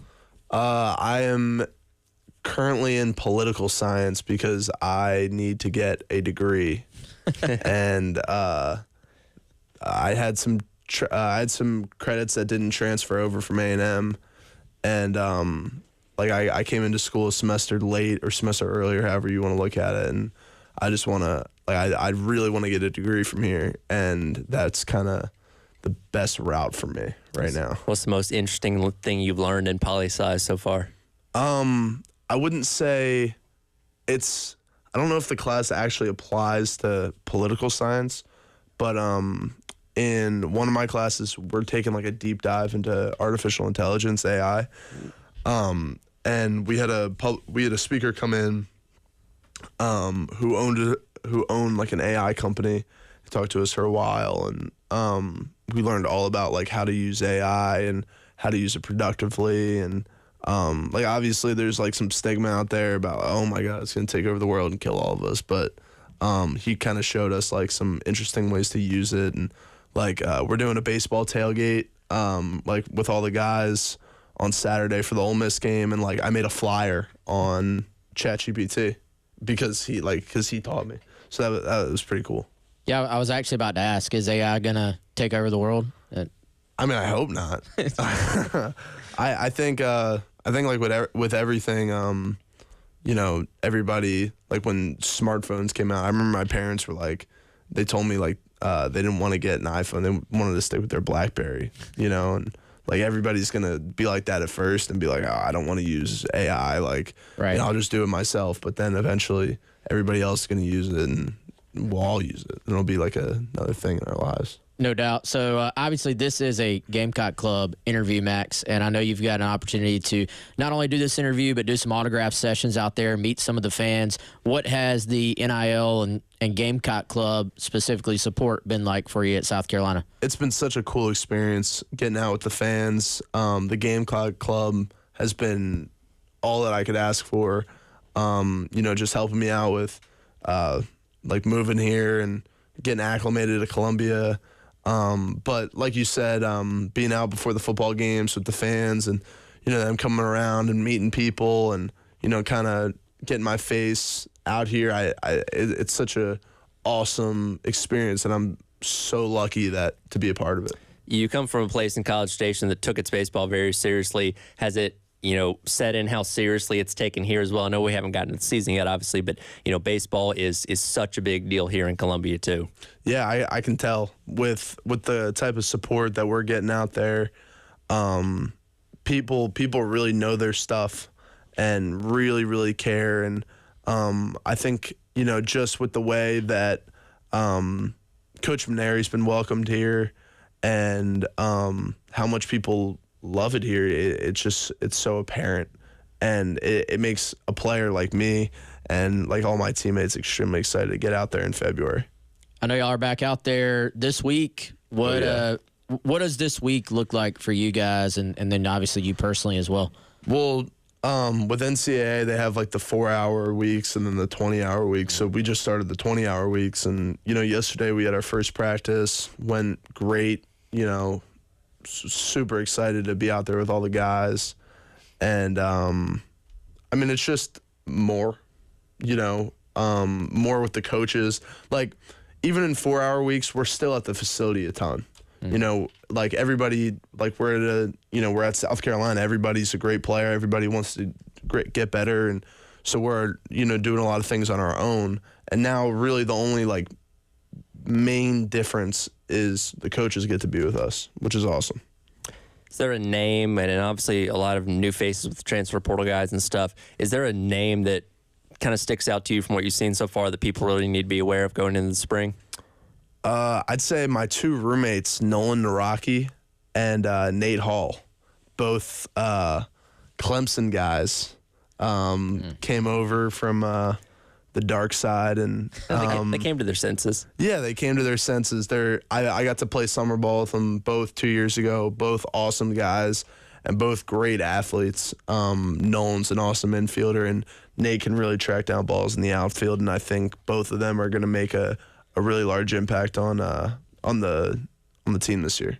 Max, have you thought about doing any media after your playing days are over? Like social media? No, like commentary. I feel like you could do this, man. Yeah, I mean, I like to talk. That's not in the thought process at all. I know you want to do the travel ball I mean, stuff, if anybody like said, "Yo, come do the color on a game," I think that'd be so cool. Or every Monday night I always watch the Manning cast. Oh, it's good. Yeah, it's really good. If Peyton Manning's out there, you wanna give me a call. Have you seen, like, dude, their setup in their basement? Crazy. It's crazy. Pretty sweet. Yeah, it's nuts. He's like drawing on the TV in his own basement. Yeah. Apparently Eli was like, "Nah, I'm done. I want to spend time with my kids. I don't want to do the whole media analysts, all that stuff." They're like, "Well, we could just put it in your basement." He's like, "Okay, Just all right." talk to your brother the whole time. Yeah. It's great. No, I enjoy it mean, too. that might be the coolest thing I've ever heard of. Like, I'm sure those guys, like, growing up, like, if you tell them that you get to be on ESPN Monday Night Football, Monday Night ESPN Football. every night and talk about everything, I mean, that's so cool. Very cool. Well, we appreciate you hanging out with us, and I certainly wish you and your teammates the best of luck when spring rolls around, and excited to see what year one of the Maneri era is going to look like. Oh, yeah. Well, thank you guys for having me. I had an awesome time. Absolutely. That is Max Kaufer from Gamecock Baseball. That'll do it for today's edition of the Gamecock Club Hour presented by Crane Heating and Cooling. Gamecock Central Takeover Hour up next here in the game.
11 o'clock on your Tuesday morning. Welcome in Gamecock Central Takeover Hour presented by Firehouse Subs. Tyler Head, Wes Mitchell, Chris Clark along with you. Appreciate Max Kaufer hanging out with us in the last hour for the Gamecock Club Hour presented by Krantz Heating and Cooling. We're getting back to normal as far as week-to-week operations with football now that we're coming off of bye. Not everything's normal. I know a lot of people out there still without power, so hopefully that from a football comes back we're soon. back. But from a football standpoint, we're getting back to normal. Beamer's going to speak today. We'll hear from coordinators tomorrow. All the normal things leading up to a very important game this weekend against Ole Miss. Who's ready? Me. I'm ready. Kinda. Wow, Max, I feel bad. I think we were yelling in his ear. Uh-oh. This thing is loud. No, I'm ready. I think this Ole Miss team's still pretty good, y'all. But I was listening to my guy Cole Kubelik, as I'll do every single week, and he said, "Look, this O-line for Ole Miss has had problems all year long, and it may not necessarily look that way when they're dropping 70 on people, but his point was Dart has gotten hit too much, and I think that does start to stack a little bit, starts to add up." Obviously, you have situations sometimes where a guy starts to anticipate pressure even when it's not there. I don't know if that's the case with Dart yet, but the more you look at this game, the more you sort of start to just say, look, trenches going to play a huge role in this week because they have receivers, and, you can talk about Juice and, we're going to shut Juice down and all this stuff, and Juice only got 2 targets last week. But up until this point, they actually have spread the ball around a decent amount while also having an absolute stud as well. And so I think you look at this team, and to me, they still are who we thought they were coming in. Them losing that game doesn't necessarily change that to me. But, I mean, the blueprint is there just in terms of can this defensive line for Carolina continue to control football games for the Gamecocks? The Kentucky Ole Miss game had 9 sacks total. Ole Miss sacked Brock Vandegrift 5 times, I believe, and Jackson Dart was sacked 4 times. And I think, both of those teams had some offensive line issues going into that game. So there's some similarities, I think, some parallels here. Ole Miss, as you said, Wes, and as our guy Cole has pointed out, they've had some problems protecting Dart.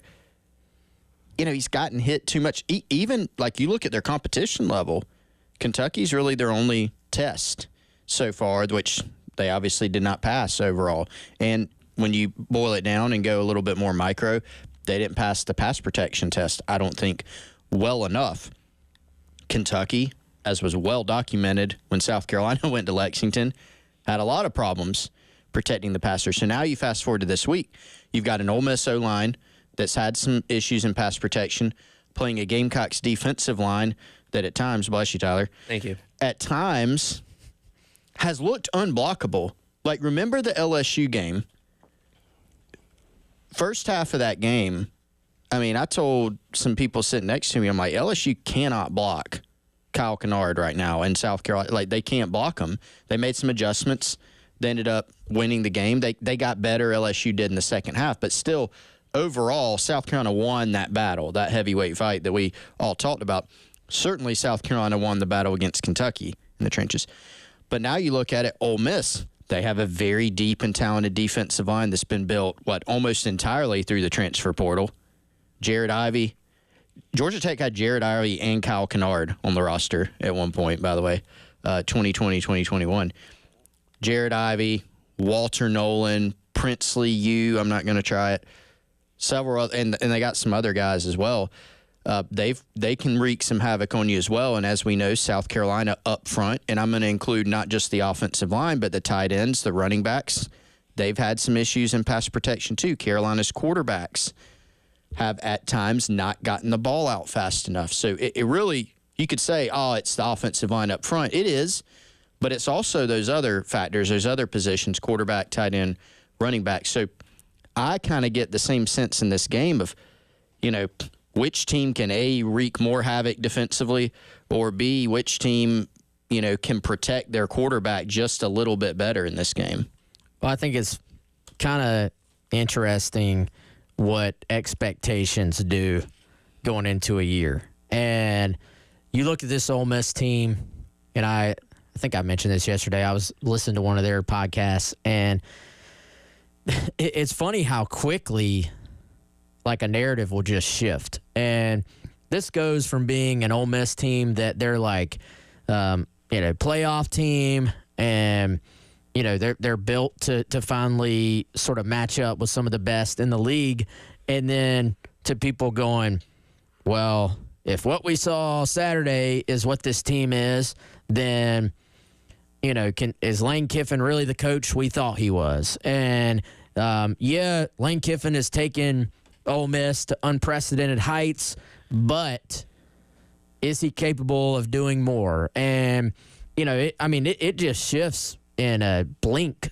So I think the amount of like questioning you get, like there's lots of questions about personnel use at running back, and should Matt Jones be playing as much as he has for Ole Miss? And I think that's their backup running back, or at least currently is their backup running back. And should one of the other guys be playing instead? And everything gets questioned. So I think when you lose a game like that, yes, it does maybe get the attention of your guys, and maybe if they got a little too, I don't want to say big-headed, but just a little too overconfident, does it bring them back down to earth, and can it be a positive in some ways? Yes.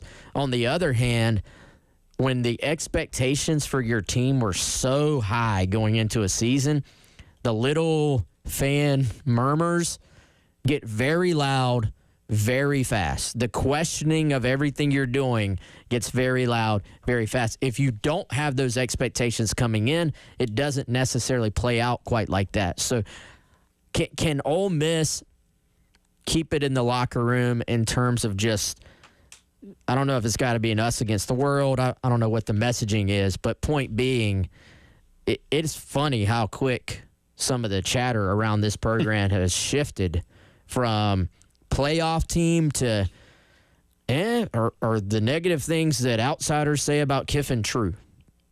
Yeah, I mean, I had somebody talk to yesterday who covers Ole Miss that said, I think if Sellers and Rocket Sanders play, that I'm favoring South Carolina in this game. And it's just kind of that perception shift.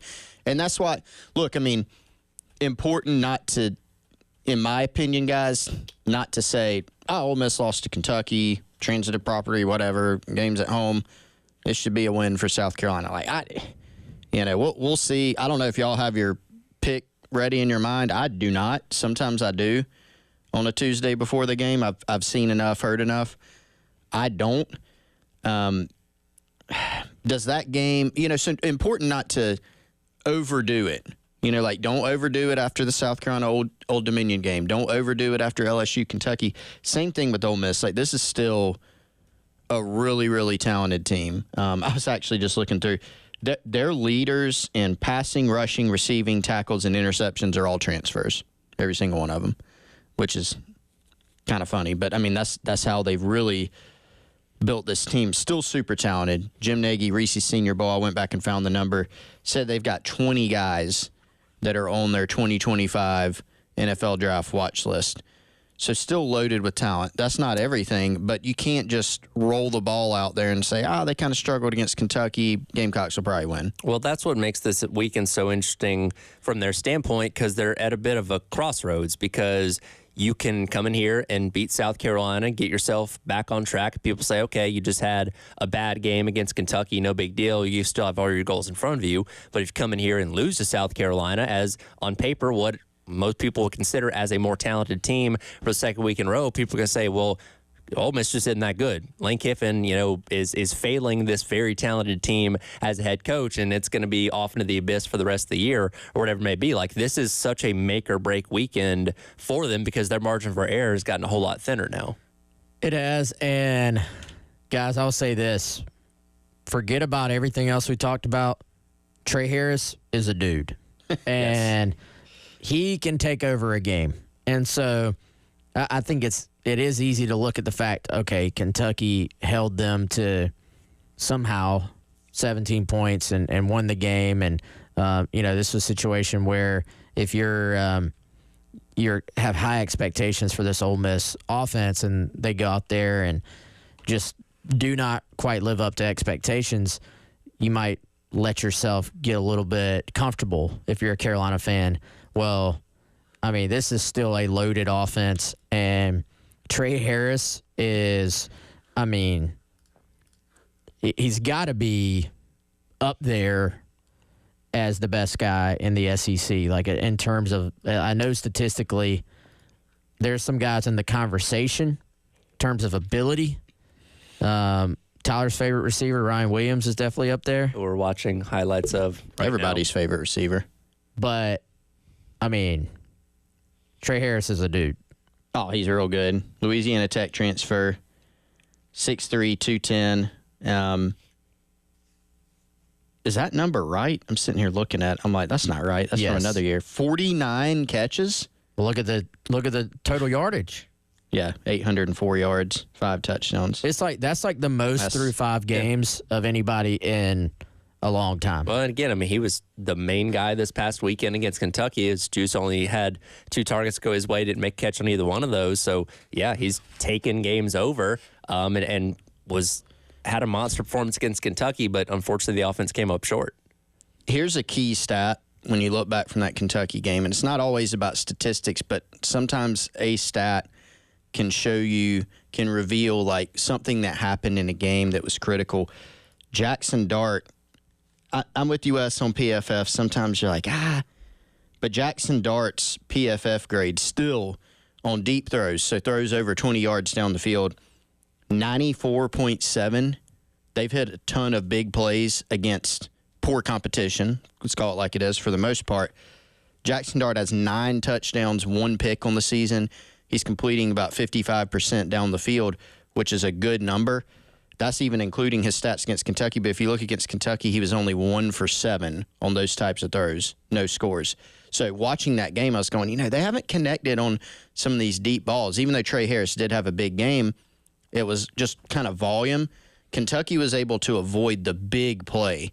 And that, to me, against an offense that's loaded with talent, with a lot of explosiveness, that's actually a key for the Gamecocks. You got to avoid the big one against them. Yeah, and I think Kentucky just forced them to play real football. Like, they really were not playing real football against some of these other teams in terms of the way they were attacking them down the field. Kentucky able to keep some things in front, and Ole Miss just is not really built to be methodical. Like, they need that pace. They need rhythm.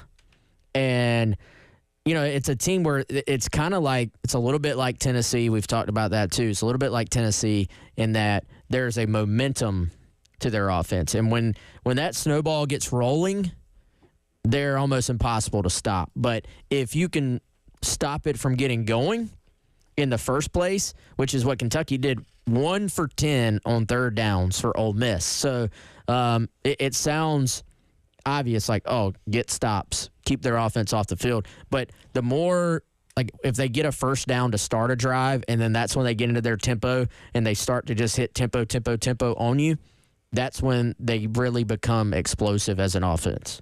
South Carolina's going to have to bring its best against Ole Miss this upcoming weekend, and that includes having their best players on the field. We'll talk about the health of Lenore Sellers and Rocket Sanders coming up next as the Gamecock Central Takeover Hour presented by Firehouse Subs rolls on your Tuesday here in the game.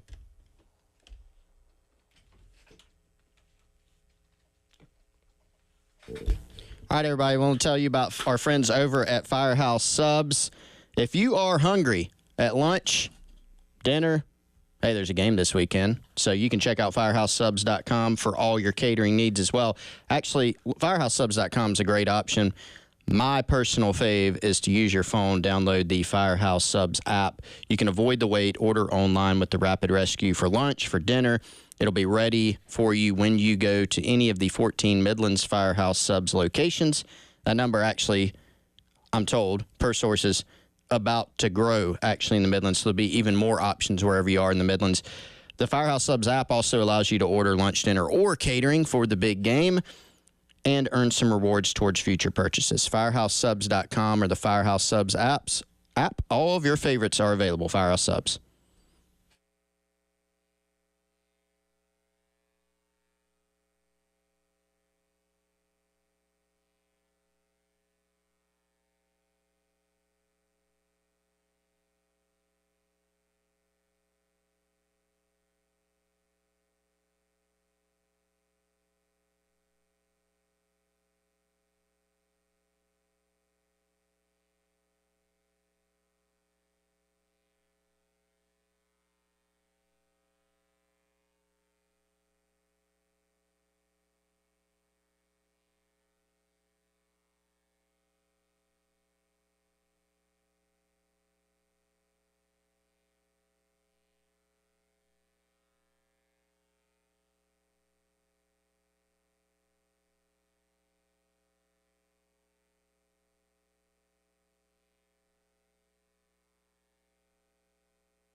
Welcome back in. It is Gamecock Central Takeover Hour presented by Firehouse Subs.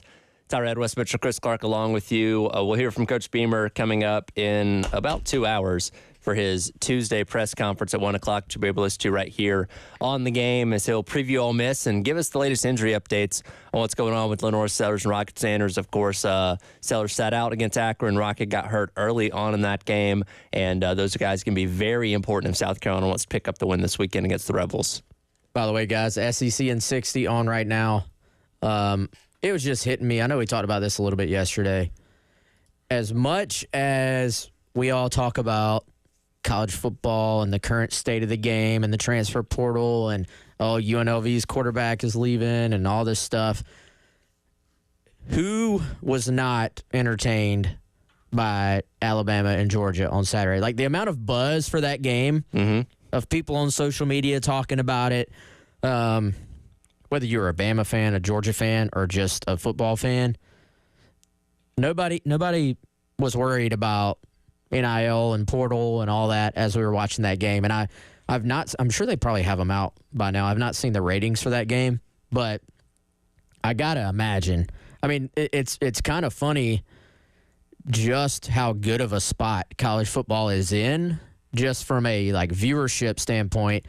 I know that Carolina's game with LSU earlier this year was one of the most watched noon games in recent SEC history. And so people are still tuning in, which is an interesting dichotomy when you hear people talk about the death of the game compared to, what's actually happening on Saturdays.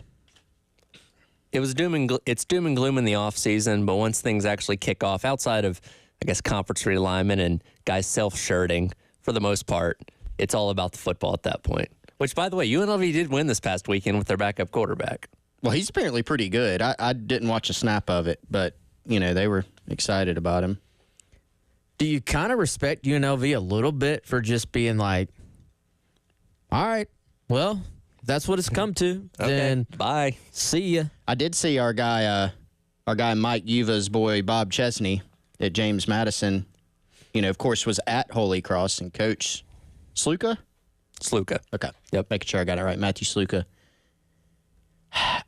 I did not see the full context, so I probably shouldn't comment on it, but I will regardless. He said that Sluka had actually, after he committed to Holy Cross, after he committed to UNLV out of the portal, got some offers that were 5 or 6 times greater. So I think he was kind of pointing out, he was still loyal. He's not just, trying to take the money. And we see that a lot. We're sitting here watching Ole Miss. Goodness. Watching Ole Miss on the SEC network. Same Kentucky O-line. Yeah. And, Rashad Amos, former Gamecock, had transferred to Miami of Ohio. And, Wes, do you remember the order? I can't keep up with it. Nah, Lord, no. Colorado was in there. Colorado. Wasn't Mississippi State and Ole Miss in there? They were, yeah. He committed to Mississippi State. Yeah. I can't remember if that was first and then Colorado and then Ole Miss or vice versa. But point is, Sluka didn't play. We see portal musical chairs as well, kind of like prospects. We've seen, flips from the portal when you're not even there. We've seen the re-decommitment. We've seen all of it. But I think, it's a good point you make there, Wes. People think about those things, I think, when the games aren't going on. If you're scrolling Twitter and you see Matthew Sluka transferring and then people get mad about it, when you're sitting there watching the game, I'm watching Jackson Dart run the ball. I'm not going, man, I wonder how much money he got. I'm not, I don't think people watch that way. So UNLV, Tyler, you would know, they're Mountain West these days. Yep. You gotta check. But so I was reading, I think it was The Athletic. Basically, one of the quotes from, and there's a guy that runs multiple collectives out there for multiple schools, which I thought was kind of interesting. Mountain West teams, just in general, their team sort of basically salary cap, but budget in general is $300,000 to $500,000 a year for teams out there. So his point was like, he was trying to make the point of, oh, this guy wouldn't be offered $100,000 if the team itself is spending between $300,000 and $500,000. That's right. But I'm the more I've read, and the Athletic article actually, nothing's going to actually confirm it, but created more evidence for me. I'm convinced it's Chris's scenario. A coach said, "Oh yeah, man, we can get you 100,000," and even it's such a nice round number too. Oh yeah, 100K, dude, we got you, man. We get you 100K. That's probably what you'll get. And then, so the point of the Athletic article was they were saying that, see, he did not enroll until August.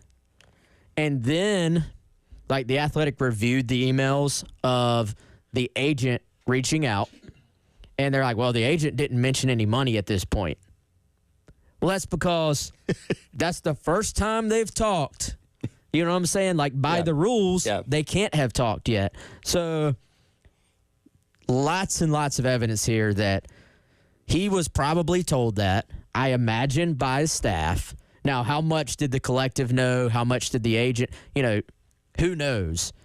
You got to get complete confirmation on these things, obviously. But this is really a problem with the structure of things right now, in that the agent or whoever can't technically have that contract in front of them until after they enroll. Now, even that has shifted a little bit in terms of conversations, but I think it's 100% Chris's scenario where one person, probably a coach in this case, is saying one thing, the collective has not agreed to it, the player and their family are taking it at its word, then the collective's going, wait, we never agreed to that, and then you have this scenario. But anyway, Tyler wanted to talk about Lenoris and Rocket. So we should probably save that for the next segment then, which we will do. Coming up next, Gamecock Central Takeover Hour presented by Firehouse Subs on your Tuesday here on The Game. All right, guys. Let me tell you all about Classic Roofing. How about that? Our friends over at Classic Roofing, and the best way you can get more information other than listening to me talk would be classicroofingsc.com. And also, if you go to that website, you can set up a free estimate. Why would you want to set up a free estimate? That is so you can get a great idea right now before you have issues about what the life of your roof might look like. Also, a phone number, 803-590-7870. Call them up. When you do that, you're going to talk to Joe or you're going to talk to Mac. They are the owners, and you're going to talk directly with them about the plan for your roof. Obviously, if you own a home, the roof, one of the most important parts of it and maybe one of the most challenging parts of it to take care of, but you do not have to do it alone. With the years of expertise under their hats, Classic Roofing, they're going to be the go-to residential and commercial roofing company for you. 803-590-7870.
Welcome back in. Gamecock Central Takeover Hour presented by Firehouse Subs. Tyler Ed, Wes Mitchell, Chris Clark along with you here on the game. Coming up on Thursday, we will be out at Gold Line Framing once again in West Columbia. Come by and see us from 9 to noon as we get you set for another huge matchup between South Carolina and Ole Miss this upcoming Saturday. Kickoff at 3:30, pregame coverage starting here on the game at 10:30 with Gamecocks Game Day. Myself, Terry Ford, brought to you by Lexington Medical Orthopedics, the party lot at Sound and Images.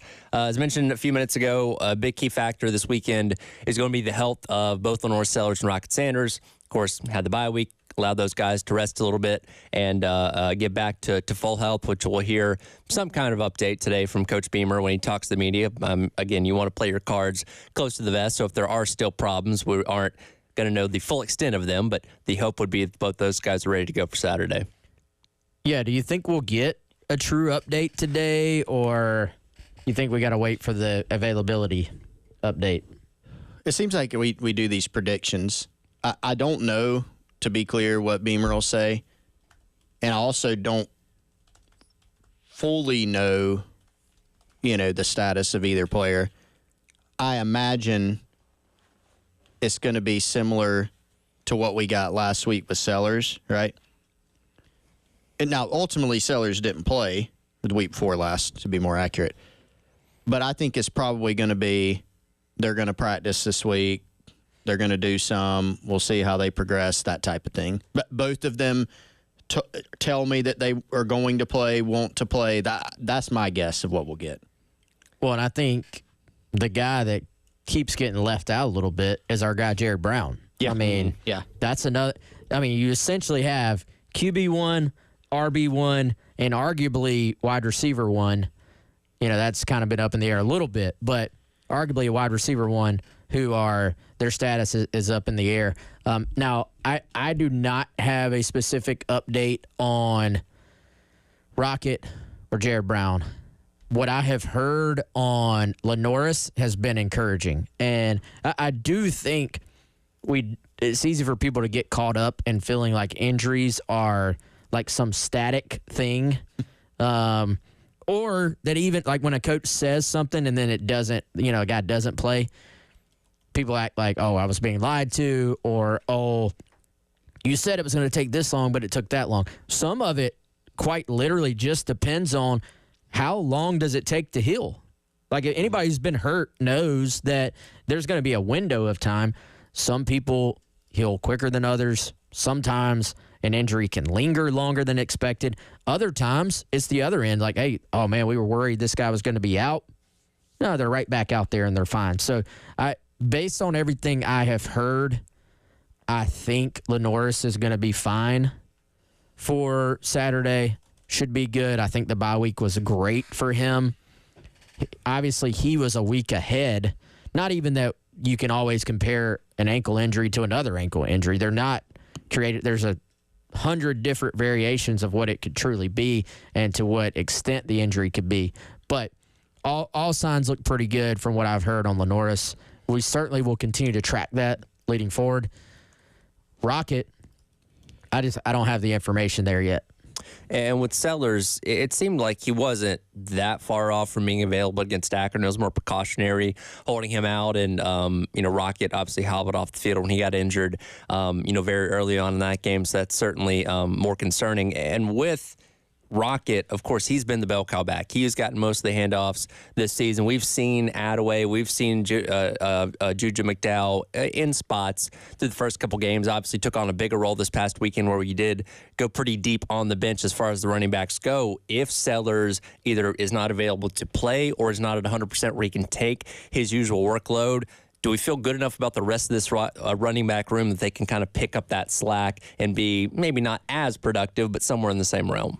Yeah, I think they can pick up the slack, but I don't think we can pretend that Rocket isn't special, because he is. And Rocket makes you right, I feel like. And you talk about that a lot of times from a quarterback perspective, but this is one thing Dow Loggins talked about a couple of weeks ago. It was, hey, in the NFL, they don't care about running backs anymore. In college, you do, because a college running back can take that sort of no-yard run and turn it into a positive gain. He can take that positive gain and turn it into an explosive gain.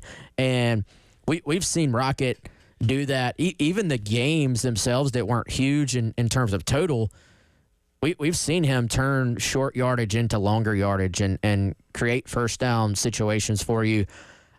I mean, this is, like we talked about, this is still a good Ole Miss team. They, in my opinion, they need Rocket out there. They need a close to 100% Rocket out there. I think it would have a pretty big effect on my score, depending on if he's out there or not.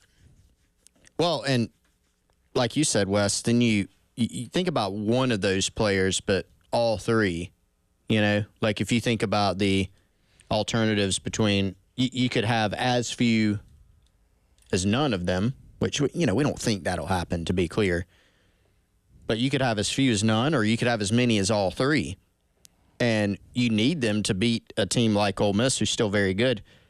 Wes, you and I texted about this stat, and we kind of referenced it earlier from a sack standpoint, but Clark Brooks, SEC stat cap, the highest by volume and rate team of basically going backwards negative plays is South Carolina in the SEC. Now, that was before this weekend's slate of games, so I don't know, how that looks now.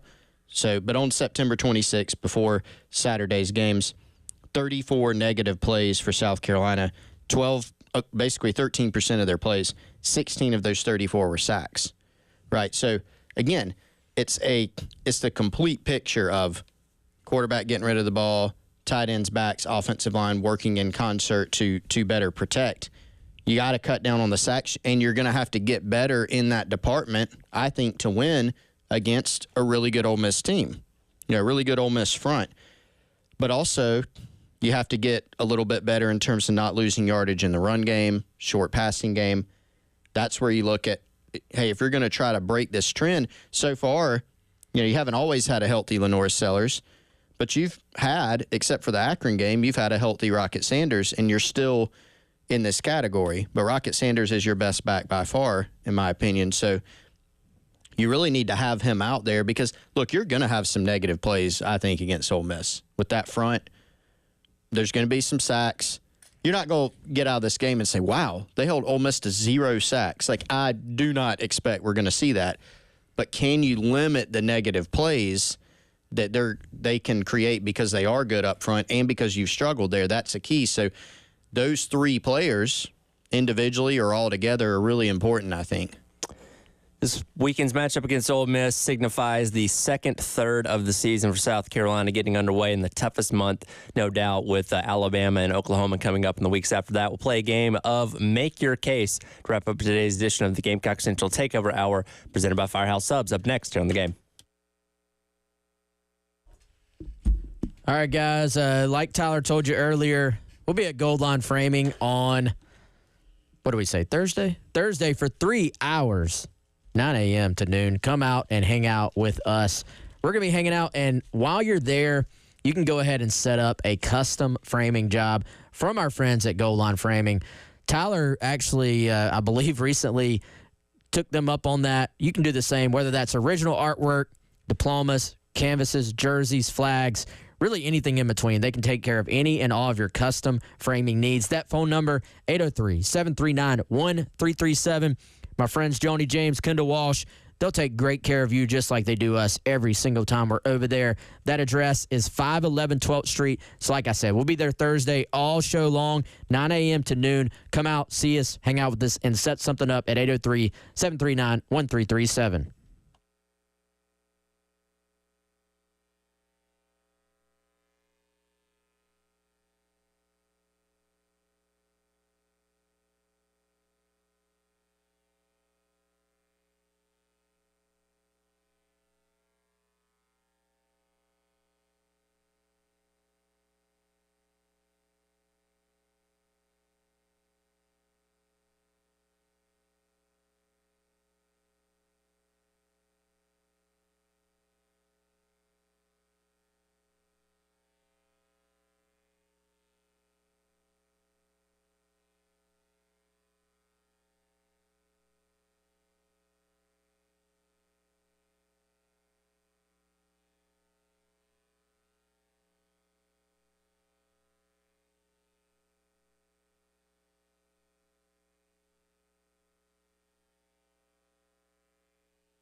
Welcome back in. It is the Gamecock Central Takeover Hour presented by Firehouse Subs. Tyler Head, Wes Mitchell, Chris Clark along with you here on this Tuesday. Of course, we'll hear from Beamer coming up later today at 1 o'clock for his usual Tuesday press conference, and we'll really start diving into the specifics of Ole Miss a little bit more coming up tomorrow. But as we get to transition into this second month of the year and the middle third of games for South Carolina, we have a good sample size of this team, who's performing well, who's not.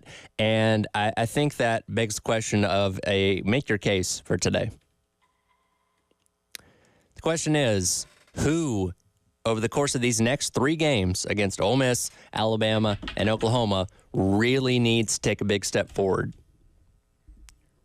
Really? Really, really? Take a really, really big step. Well, you need to really turn your microphone on first. Oh, that one was my fault.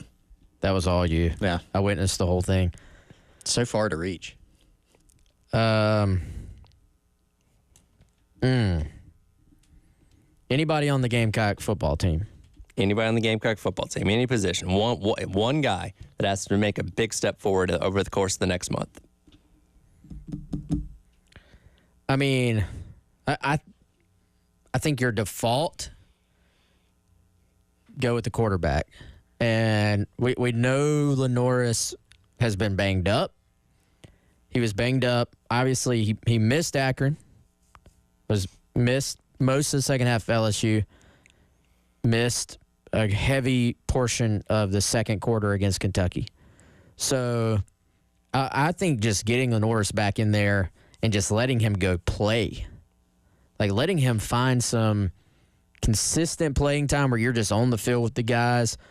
Does that mean making a mistake here or there? Of course, that's part of being a young player, especially at the most demanding position in sports. And if you're going to beat Ole Miss, if you're going to beat Alabama, which I think that's the one we all have sort of looked at, like that's just going to be tough. You're going to need Alabama to help you out a little bit. But, hey, that's football. Maybe it happens. And, if you're going to beat Oklahoma against a pretty bad Oklahoma offensive line, but very good Oklahoma defense, to me, you're going to have strong quarterback play. And so, yeah, all the other positions, you could name Rocket, you can name the wide receiver too, you can name an offensive lineman, but ultimately, Lenoris is touching the ball every single play, and I think you're going to have to win, certainly to beat Alabama. I would imagine to beat Ole Miss as well. Maybe not quite Oklahoma, but certainly to win a couple of those games, you're going to need dynamic quarterback play. I mean, I do hate when we maybe all pick the same guy, but it does have to be Sellers for me because, it's the most important position on the field. And I think some people could say, and you can make arguments for other positions for sure. I mean, somebody might say, well, Josiah Thompson, because you're going to face a lot of great pass rushers, and if he can continue to progress, sure. But, when you have a quarterback that has the skill set of Sellers, especially, so that being a true dual threat guy, the type of guy who can, keep the ball and run for 75 yards against an SEC defense for a touchdown, that type of guy, that's a difference maker. That's the type of guy that when things do break down, he can make things happen for you. You can design runs for him. He can, improvise for you. He can throw the football down the field. We've seen that. We've seen that in spots. We've also seen those, remember what we said coming into the season? You're going to see some freshman mistakes. We've seen those. The throw against LSU where he got clobbered in the head with no call, throwing that ball into the end zone. And a lot of people pointed out after, well, you shouldn't have thrown that. You had a guy underneath wide open. That's an example. Freshman mistake. Holding on to the football a bit too long at times. Some of the stuff we saw against Old Dominion, freshman mistake.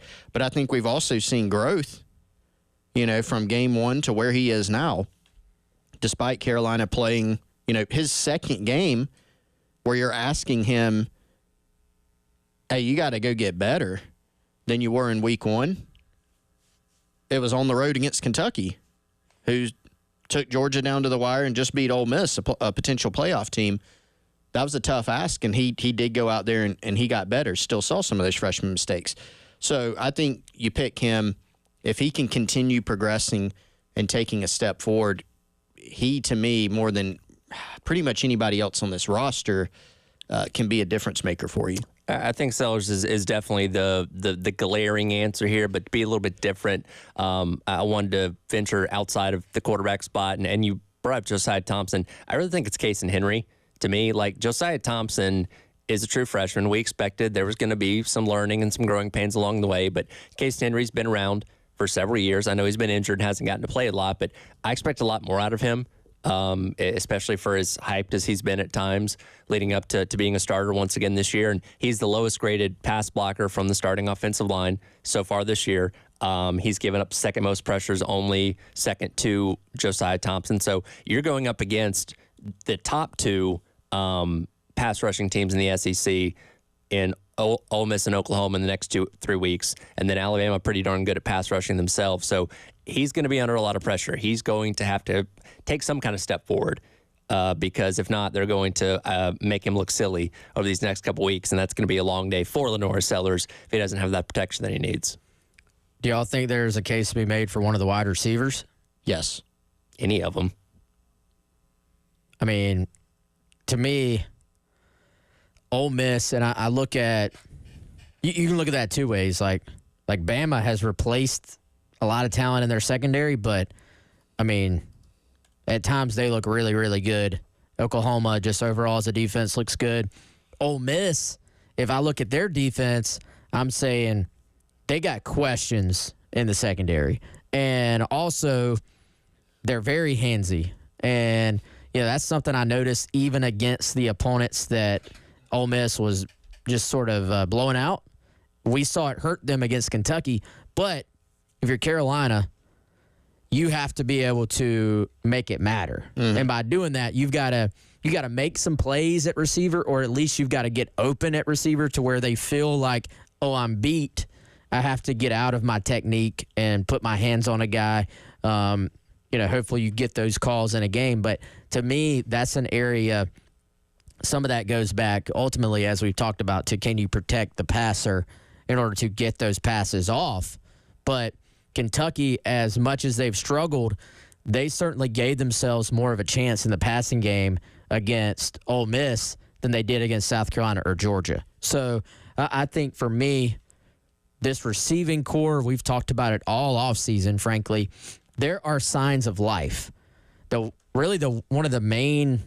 of the only changes on the depth chart this week is you now have Gage Larvidan listed as a co-starter with Dre Jacobs at one of the wide receiver spots. So if Jared Brown can go, what is your best three? Mm-hmm. It seems like South Carolina and Gage has played multiple positions, from what I understand, like multiple wide receiver positions since he got here. So he is a guy that you can move around in order to get the best three on the field. If they have Jared Brown back, what does that trio look like? I think is something to keep an eye on this week and moving forward. Well, and we could go back and look at some of the sacks, 16 for South Carolina. We could rightly say, got to get rid of the ball a little bit faster. But especially for a young quarterback, if you don't have a guy open immediately, they're not going to be – Sellers goes through progressions, right? But he's not going to be as adept right now at that as he will be when he's, a junior. He played 2 or 3 years of football. So – you got to go get open and make some one-on-one plays for your guys. Plenty more to preview for Carolina and Ole Miss coming up tomorrow. Halftime show with myself, Terry Ford, coming up next on your Tuesday here in the game.